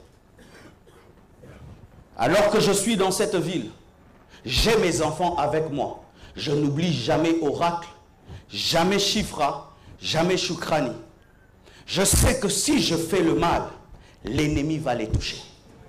Car le démon qui a la victoire sur le père aura la victoire sur les enfants si les enfants ne sont pas forts. Cher papa, lorsque tu te livres au mal, tu ouvres la porte à l'ennemi. La Bible nous dit que lorsque Abraham a donné sa dîme à Melchisedec, Lévi l'avait fait dans ses reins, mais n'était pas encore né. Ce qu'il a fait devant Melchisedec a touché Lévi, mais qui n'était pas encore là. Et alors s'il était là, lorsque tu vas dans la maison d'un féticheur, lorsque tu vas faire l'occultisme, tu es en train de livrer tes enfants. Tu livres tes enfants, ils ne sont pas là, mais ils sont en toi. C'est ton sang. C'est ton sang. C'est ainsi que vous remarquez, il y a 2 sortes de familles. Il y a des familles, je ne sais pas si vous avez étudié avec ces gens-là. Il n'est pas très intelligent. Il n'a rien de grave. Tout ce qu'il fait réussir. C'est comme s'il a quelque chose. Vous terminez ensemble, lui on l'embauche. Mais toi tu fais 10 ans pour qu'on t'embauche. Jusque-là on ne t'a pas embauché. Mais tu étais plus intelligent que lui. Tu lui expliques la matière et il réussit. Mais toi qui as expliqué, tu échoues. Tout est dur pour toi, tout est facile pour lui. Et tu ne vois pas ça seulement en lui, dans ses autres frères aussi. C'est comme s'ils ont quelque chose dans leur famille. Et on appelle ça fétiche. Ce n'est pas toujours le fétiche. Peut-être il y a un homme dans la famille qui a craint Dieu. Et qui a répandu la bénédiction sur les autres, comme Abraham a répandu la bénédiction sur les Juifs. Mais il y a d'autres familles, bizarrement. Ils sont intelligents, ils ont tout. Mais tout est dur. Tout est compliqué. Donc ils doivent toujours lutter pour tout. Pour tout, c'est dur. Tout, c'est dur. Cham a ouvert la porte dans la vie de Canaan. N'ouvre pas la porte dans la vie de tes enfants. Aimer ses enfants, ce n'est pas seulement leur donner la nourriture. C'est se sanctifier pour eux. Oui. C'est craindre Dieu pour eux. Il y a des gens qui naissent sans combat. Ils trouvent une bénédiction. Mais d'autres, ils naissent, ils trouvent des combats. Ils doivent chasser, ils doivent prier. Mais il y a d'autres qui naissent, ils trouvent déjà la bénédiction qui attend. Laisse la bénédiction à tes enfants. Ils naissent, ils trouvent la grâce de Dieu. Mais qu'ils ne naissent pas trouvant la honte. Ah, tu es le fils de qui? De ce papa-là qui avait violé la fille là. Ah, c'est ton père. Tu es le fils de qui? Du prédicateur qui a amené le réveil en France. Ah oui, je le connais. Le tchad bien. Que tes enfants soient fiers de citer ton nom. Je suis le fils de... Le Dieu d'Abraham, le Dieu d'Isaac, le Dieu de Jacob. Je suis fils d'Abraham, le père de la foi. Mais est-ce que tu peux dire, je suis fils de Caïn, le premier meurtrier?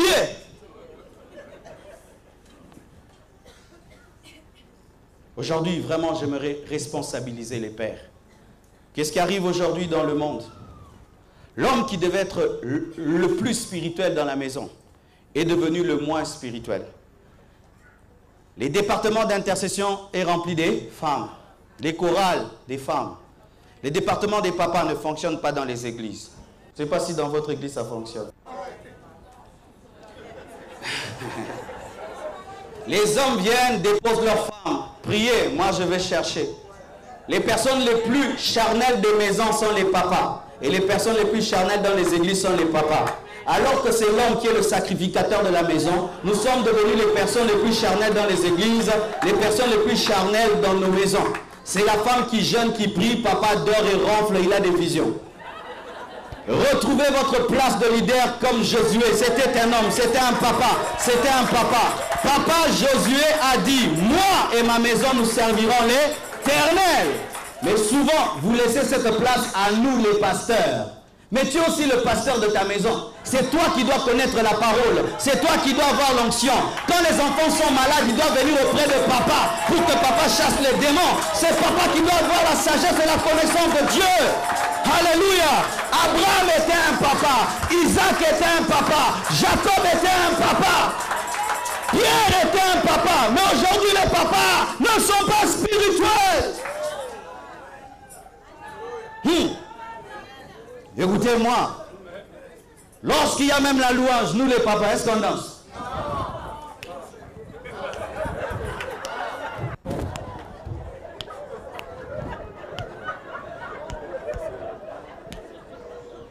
Mais les femmes, elles dansent, elles dansent. C'est pourquoi aujourd'hui, les femmes deviennent les leaders dans les maisons. Pourquoi? Celui qui cause avec Dieu est en avance par rapport à toi, même si tu as le pantalon. Oui. Cher papa, si tu veux récupérer le leadership dans la maison, tu dois devenir spirituel. Pourquoi? Si toi tu causes avec ton PDG, elle cause avec le Dieu de ton PDG. Ah, oui. Elle peut même prier pour tes chasses du boulot et on te chasse du boulot. Oui. Eh oui, je vous assure.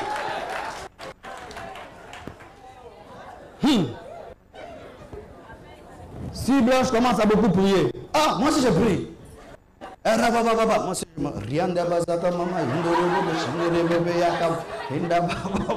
pourquoi? Marcelo, j'ai vu un ange. Moi, j'en vois pas. Ah, Dieu. Oh, Jésus m'est apparu. Ah, Jésus. C'est comme si le ventre a les yeux, mais non, la tête n'en a pas. C'est un monstre. C'est toujours papa. Chérie, le verset là, c'est Jean 10, verset 7. Non, chérie, Jean 10, verset 2. Ah, c'est vrai. C'est papa qui mange toujours quand on jeûne. Chérie, j'ai mangé, je veux pas. Même les enfants savent.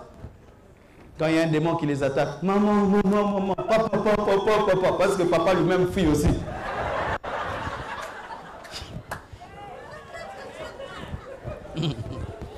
Je connais un papa dans la maison, quand il y a des démons, lui aussi fuit, les enfants fuient, lui aussi fuient. Mais la maman, au nom de Jésus, je scelle cette maison. Au nom de Jésus, on vient se cacher derrière qui? Derrière maman. Retrouvez votre place. Papa, je vous défie. Retrouvez votre place. Lisez la Bible. Priez, jeûnez. Soyez des leaders spirituels dans vos maisons. Qui détruisent le culte dans les familles? Les papas. On commence le culte de famille, il commence à ronfler. On commence le culte de famille, il vient toujours en retard. Et quand on partage la Bible, si ça le touche, il se fâche. Je vois que dans cette maison, on commence à blaguer avec moi. Vous commencez à en profiter pour me parler. Plus de culte dans cette maison.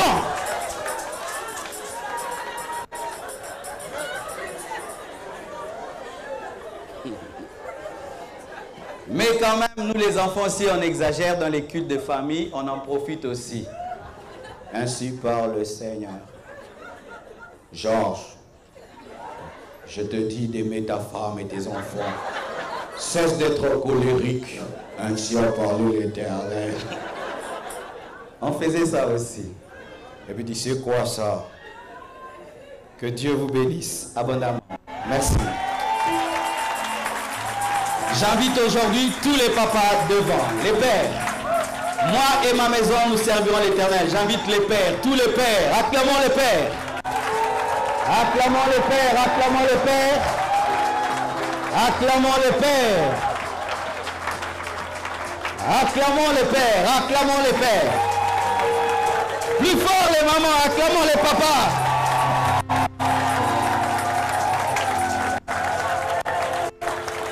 Alléluia.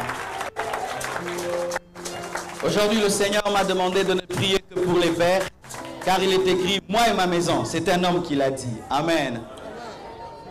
Si mon père était le leader spirituel de ma famille, c'est sûr que je me serais converti même à l'âge de 10 ans. Mais c'était maman. C'est maman qui nous poussait à la prière. C'est maman qui a cru en mon ministère avant mon père. S'il était spirituel, ça allait aller plus vite. Amen. J'aimerais que vous puissiez vous tenir les mains et demander à Dieu, que vous puissiez assurer le rôle que Dieu vous a donné de leader dans vos maisons. Prions au nom de Jésus. Oh Dieu, ce n'est pas facile d'être un père. C'est pas facile d'être un père. Oh Dieu, c'est dur. C'est dur d'être un père. Oh Dieu, c'est tellement difficile.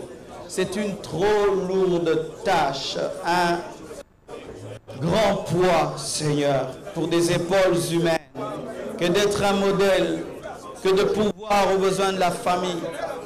Seigneur Dieu, sans ton aide, ils ne peuvent rien. Je prie pour tous les papas ce matin. Je prie pour tous les pères ce matin. Comme Josué qui deviennent des leaders spirituels dans leur maison. Je demande l'action de ton esprit.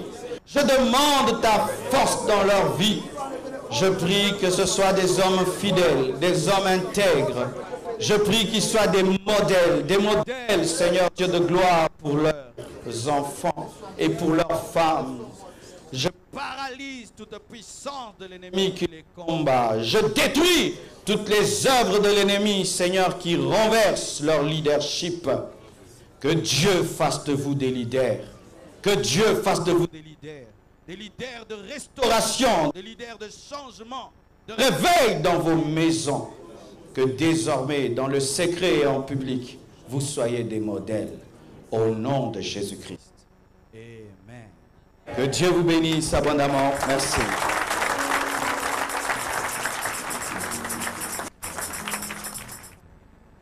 Je prie qu'ils te connaissent le plus rapidement que possible. Je prie, Père éternel, que ta destinée dans sa vie soit claire. Je prie, Père éternel, que tu gardes ses parents ensemble, afin qu'ils soient des modèles pour lui. Je détruis les projets de l'ennemi dans sa vie. Je te l'abandonne, corps, âme et esprit. Je prie, Père éternel, qu'il croisse en stature, en sagesse, en intelligence, devant Dieu et devant les hommes. Je prie, Père éternel, mon Dieu, qu'il soit une source de joie pour l'Église, pour le monde entier, pour quiconque le rencontre. Que tu accordes au monde et donne, Seigneur, à le révéler le plus tôt que possible.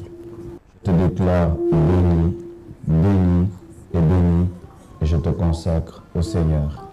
Amen. Amen. Ce qu'on va faire voilà, c'est la famille Salvador qui est là, pour Josué.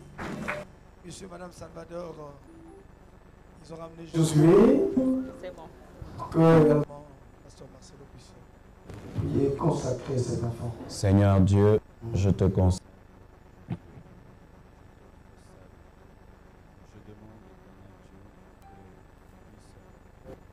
Ce miracle et que sa vie soit une vie miraculeuse. Il ne puisse pas tarder dans le monde, mais je demande, Seigneur, que tu bénisses ses parents.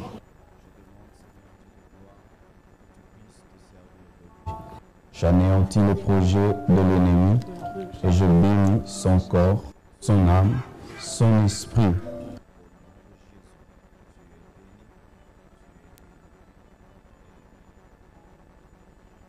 Est-ce qu'on peut acclamer le Seigneur?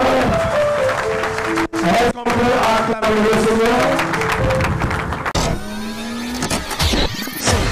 www.casarema.fr.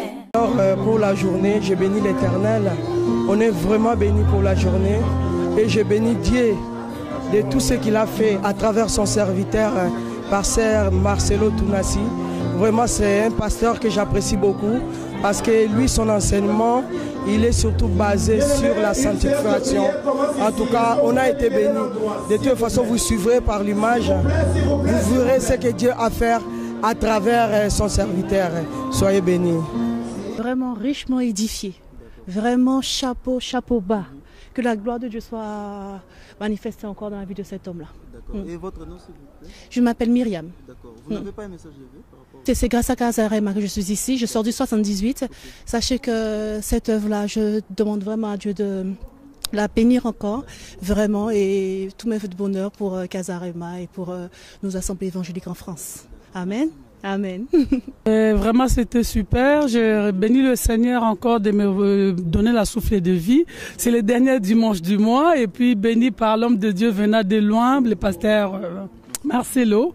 Donc c'est très bien passé, vraiment que c'est là pour nous apporter encore de bonnes choses et que l'homme de Dieu a surtout parlé sur les familles. Donc surtout nous en Europe, on vit dans le brisement des familles et tout. Pour moi, vraiment, j'ai reçu beaucoup de choses. Et un message de vie? Tout ce que je pourrais dire, que le Seigneur vraiment comble tous les chrétiens et nos croyants vraiment la grâce et puis de connaître Jésus-Christ comme leur Seigneur et Sauveur dans leur vie, afin de bénéficier d'une grâce particulière. Merci, maman. Merci. Bonjour, papa. Votre nom, s'il vous plaît? Moi, je m'appelle Maman Élisée. Il y a un mot par rapport au message du pasteur. Bon, c'est vrai que moi, j'ai beaucoup aimé. La parole, vraiment, on nous a parlé de la famille. J'ai été touchée, vraiment, j'ai beaucoup aimé. Et vous n'avez pas un message de vie par rapport à la famille? Oui, par rapport à la famille Maranatha, par rapport à la famille chrétienne, en tout cas, je souhaite bonne année, bonne santé et surtout beaucoup de bonnes choses pour la famille du Christ. Merci. Merci. Bonjour mon frère. Votre nom, s'il vous plaît? Je me présente, je suis le frère Biba. Ok. Frère Biba, un mot par rapport au message du pasteur. Vraiment, je bénis le Seigneur et je bénis son serviteur, pasteur Marcelo, parce qu'il nous a vraiment bénis par rapport au message que le Seigneur avait mis dans son cœur à ce qui concerne la restauration de la famille. Parce qu'à travers son serviteur, il nous a vraiment bien expliqué la façon que l'ennemi est en train de détruire nos familles, est en train de détruire nos vies. Il nous a montré la puissance de Jésus-Christ parce que c'est par lui que Dieu a détruit tous les effets, toutes les tactiques que le diable avait instaurées, avait posées dans nos familles. Vraiment, pendant ces 2 jours, je suis vraiment béni. Et que le bon Dieu bénisse aussi son serviteur et sa femme aussi, Maman Blanche. Ok, d'accord. Et vous n'avez pas un message de vœux par rapport au message de vœux, la première personne à donner mes vœux, d'abord toutes mes vœux à Pasteur Marcelo et à sa femme Maman Blanche, y compris son assemblée en République démocratique du Congo. Vraiment que de bonnes choses pour l'année qui va commencer. Et je donne aussi à toutes mes vœux, à toute ma famille, à ma maman au Congo, à mes frères, à mes sœurs. Je donne mes vœux à mon associé Alain Sebois. Donc, je donne toutes mes vœux à toute la famille chrétienne. Vraiment. Merci, que Dieu vous bénisse. Gracia. Oui, Sœur Gracia, un mot par rapport au message du pasteur. En tout cas, nous avons été très bénis. Nous remercions le pasteur Marcelo d'avoir fait le déplacement pour nous apporter ce merveilleux message. Donc, nous lui disons un grand merci. Franchement, c'était un très beau message. Nous avons été remplis encore... je veux dire encore plus, il nous a vraiment beaucoup apporté. C'est un pasteur déjà que nous, venant de Saint-Nazaire, on suit tous les jours. Donc là, on a eu l'occasion de le voir ici sur Paris, donc on a fait le déplacement. Donc on n'a pas été déçus, ça c'est vrai. Donc le petit mot, je dirais que le Seigneur puisse apporter encore beaucoup plus au pasteur spirituellement, qui puisse l'aider vraiment à progresser dans son ministère et qui puisse continuer à nous nourrir aussi spirituellement. Donc voilà. Et un message de vœux? Tous mes vœux de bonheur, la santé. La santé, c'est ça qui est le plus important. Garder la foi toujours dans le Seigneur. Garder la foi, toujours persévérer. Ne jamais abandonner dans le Seigneur. Et voilà, que le Seigneur puisse nous garder, que tout ce que nous n'avons pas pu avoir en 2014, en 2015, je suis sûre et certaine que on les a déjà eus. Et voilà, je souhaite tous les vœux de bonheur pour ceux qui vont se marier, pour tous pour tous ceux qui vont avoir des enfants, pour tous ceux qui passeront leur diplôme. Donc j'accorde tout cela au nom du Seigneur Jésus-Christ. Et on dit Amen. Amen. Anga kombo nanga frère Christian. Frère Christian, un message moro par rapport à Maté Anenge passé Marcelo Teibiso. Oh, venez tout inga venez zagi motu ya l'air appeler célébrer l'histoire ya Noé. Ils zagi le montrer capital vraiment. Et sungi biso se plus dans l'avenir. L'air azolo bana ba parole to souhaiter na bana. L'air na ba mabe obiso sala o ezali ko survenir en plus encore na ba descendance na biso. Donc il fallait pena ko tala ngo malamu. Ko tala ngo vraiment malamu. Kotambola lolenge mo ya bien pour na kosunga ba descendance na biso. Merci frère Christian. Et bon mon message avait ce que zali pour na famille pe ba nyos ba la ndapso na Kazarema. Message avait zali kaka au moni ba tout côté abiso restauration lolenge to se restaurer to appliquer en plus na 2015 pour na to recevoir plus encore ba bonheur. En tout cas ceux qui na ba oyo bazala qui sur place c'était na rosenga na bango kaka ba kota plus na ba makomi puisque mama maté nyo c'était eleki na Kazarema. Alors balanda kaka bazo ba verser ba chango plus na application et ko sunga malamu wana nani bénédiction à la totale. Sinon sans cela je ne crois pas. Merci frère Christian. Merci Nzamba Pamola. Was really edifying. The preaching was really brilliant. I like it. It's kind of like helping me a lot with the families and that. So I'm really thankful, and I thank God for His servant. And it was really amazing being here. And I thought it wasn't a waste of time coming here. It was really amazing. I say thank to God for it. Cheers. Ok, merci mon frère. Maman Perpétue Kabundi, Lilo Banalbi, qui en tout cas, Malobate, Yezako, maman va tous à papa va tous à maman. Na Monique Eza, Penza, Eza, Mutuya Ponanga. Na Sengi, que maman, na papa va tous à Mabala Nabango. Na Kokiko Pesa, le cola, Blaise Manzambi, Lise, bonne année, et puis bonne fête. Nakopesa aussi mwana nanga Osé Kabundi, Rose Kabundi, François Kabundi, Guilé Kabundi, Natacha Kabundi, et puis Rose Kabundi pe, et puis Andy Batwakaya, Junior, et puis Rose, Amber Rose, et puis Nabana nanga nyoso. Namandeko nanga sika bazwami na yo moko cameraman lokola. Merci maman. C'était bonne fête. Na Kevin na bango nyoso. Merci maman. OK. Ainsi. Je tenais à sensibiliser toutes les jeunes filles parce que vraiment Dieu il a fait des bonnes choses et voilà quoi, j'ai vu la grâce de Dieu se manifester et que vraiment faut suivre la voie du Seigneur parce que c'est la meilleure des choses. Voilà. Bonne année, plein de réussite, plein de bonheur, que l'année 2014, que Dieu fasse des bonnes choses, qu'il a fait en 2014, qu'il le refasse en 2015 et voilà, soyez bénis vous tous. Bonjour, je me réveille. Bah franchement j'ai aimé, ça s'est bien passé, on a appris beaucoup de choses, puis c'est très intéressant. Puis ça motive pour connaître plusieurs choses sur le Seigneur. Le pasteur Marcelo apprend beaucoup de choses sur Dieu, sur Jésus-Christ. C'est très intéressant et voilà.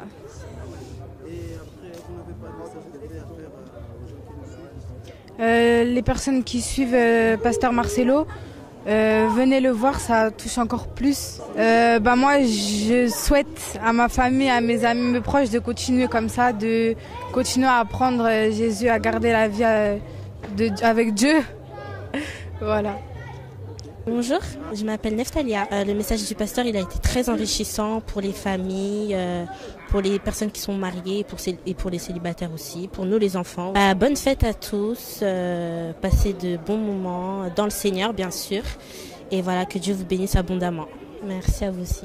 Mon nom c'est Destin. Non, c'était vraiment édifiant, c'était vraiment impressionnant.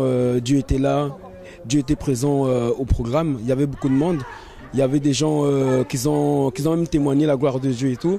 Donc voilà, c'était merveilleux. Même la vérité nous a vraiment affranchis, comme la Bible le déclare. Oui, bonne fête, voilà, meilleurs vœux, tout ça, et que Dieu soit au contrôle, voilà, et demeurons tous ensemble par la gloire de Dieu. Soyez bénis. Bonjour, ouais.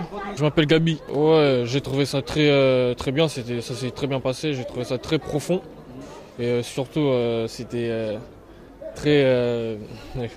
comment dire, j'ai beaucoup appris par rapport à ce message, ça m'a beaucoup fait réfléchir par rapport à la vie, par rapport à comment se comporter envers les parents, comment se comporter par rapport à la famille, tout ça.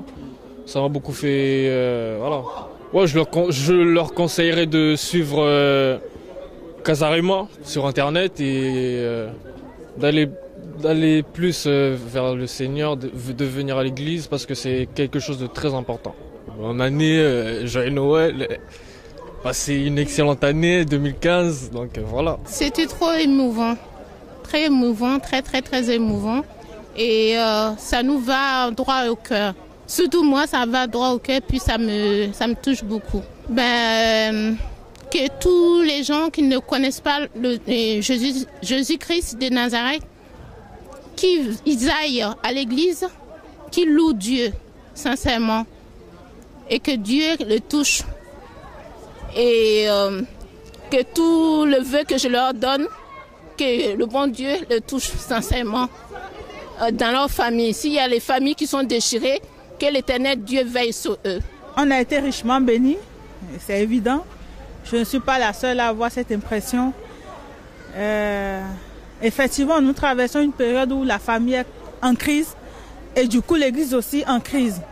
Et il est évident, effectivement temps qu'on ait de ces genres de messages pour que l'Église soit restaurée, étant donné que, comme l'homme de Dieu l'a dit, l'Église c'est la famille, c'est la cellule de l'Église, la cellule de base.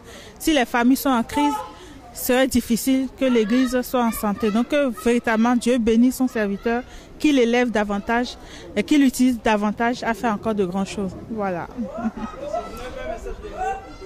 Oui, que cette année 2015 soit une année où chacun puisse obtenir ce qu'il n'a pas pu avoir en 2014. Que ce soit une année de moisson. Parce que 2014 a été très difficile. Que l'année 2015 soit une année de moisson pour nous. Voilà. De rien.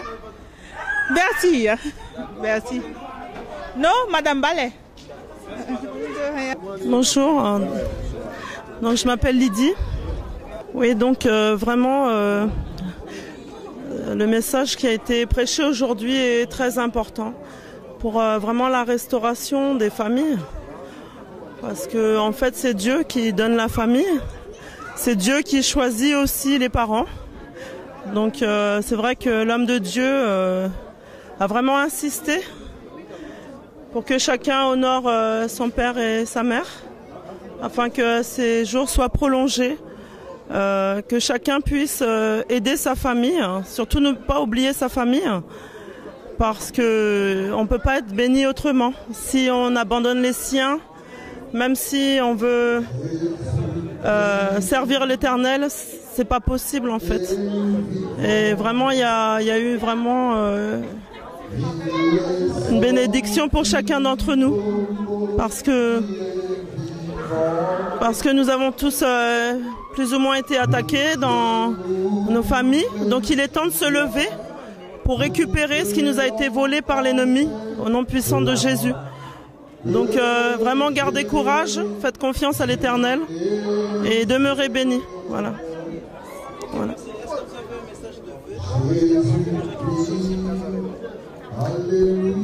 De vœux vraiment que vraiment cette année qui s'achève et celle qui commence soit vraiment une année de restauration pour vos familles. Et vraiment une année où vous puissiez expérimenter surnaturellement la grâce de Dieu, car le Seigneur Jésus vous a choisi. Donc vous devez vraiment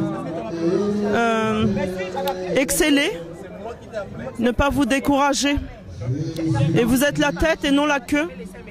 Donc continuez à suivre l'Éternel et persévérer. Vous allez recevoir la bénédiction que Dieu veut vous donner. Soyez bénis. Amen. Le message a été magnifique et très édifiant. Et les Seigneurs vraiment nous a beaucoup parlé. Et nous avons besoin de tels messages pour enseigner encore la bergerie. Et nous, ces brebis, nous avons besoin vraiment d'être encore beaucoup plus enseignés, parce qu'il y a certaines choses que nous ignorons et nous ne pouvons bien le reconnaître et être attentifs à ces genres de messages que si seulement nous les gardons, donc nous mettrons ça en pratique. Donc voilà, tout ce que je peux dire. Bon, message de feu, franchement, j'ai salué toute la famille, et toutes les personnes qui vont me reconnaître et également toutes les personnes qui ne me reconnaissent pas, voilà. Et également, que le Seigneur vous bénisse et bonne année 2015. Oh, j'ai été vraiment touché par rapport au message. Déjà, depuis hier, le pasteur Marcelo nous demande de pardonner. Et j'ai été vraiment touché parce que j'ai toujours, par rapport à la Bible, le Seigneur nous demande de pardonner parce qu'il y a une puissance derrière le pardon. Donc, j'étais vraiment satisfait du message.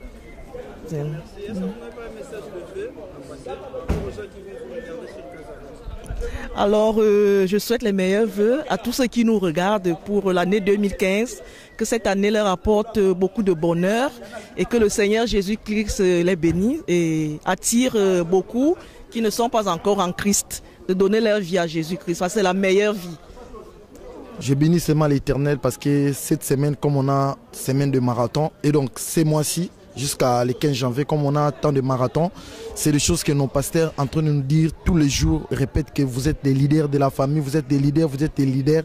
Donc aujourd'hui, on a eu comme la confirmation. C'est un prophète qui est venu de loin, qui vient nous confirmer que donc là où nous demeurons, on est toujours dans un bon endroit, mais nous bénissons le Dieu de pasteur Marcelo parce qu'il a rapporté un nouveau vent encore pour 2015. On va encore restaurer nos familles, on va encore supporter nos familles, on va encore réparer, on va encore exercer encore le pardon, plus par rapport à ce qu'on a déjà entendu et ce qu'on a entendu encore. Donc on va toujours demeurer, comme on est toujours dans la famille chrétienne, donc on va toujours demeurer toujours à faire ce qui est bien, quoi. Donc notre modèle, il nous a répété encore, il nous a rappelé que c'est Jésus-Christ. Donc pour moi, je vais dire seulement aux gens, accrochez-vous à Jésus. Accroche pas aux hommes de Dieu. Parce qu'aujourd'hui, pasteur Marcelo peut partir, comme lui-même a dit, que moi, je suis l'homme né de sang. Mais on préfère prendre notre modèle, c'est Jésus-Christ de Nazareth. Donc je préfère dire aux gens, réveillez-vous. Dans Maranatha, Jésus revient bientôt. Donc prépare.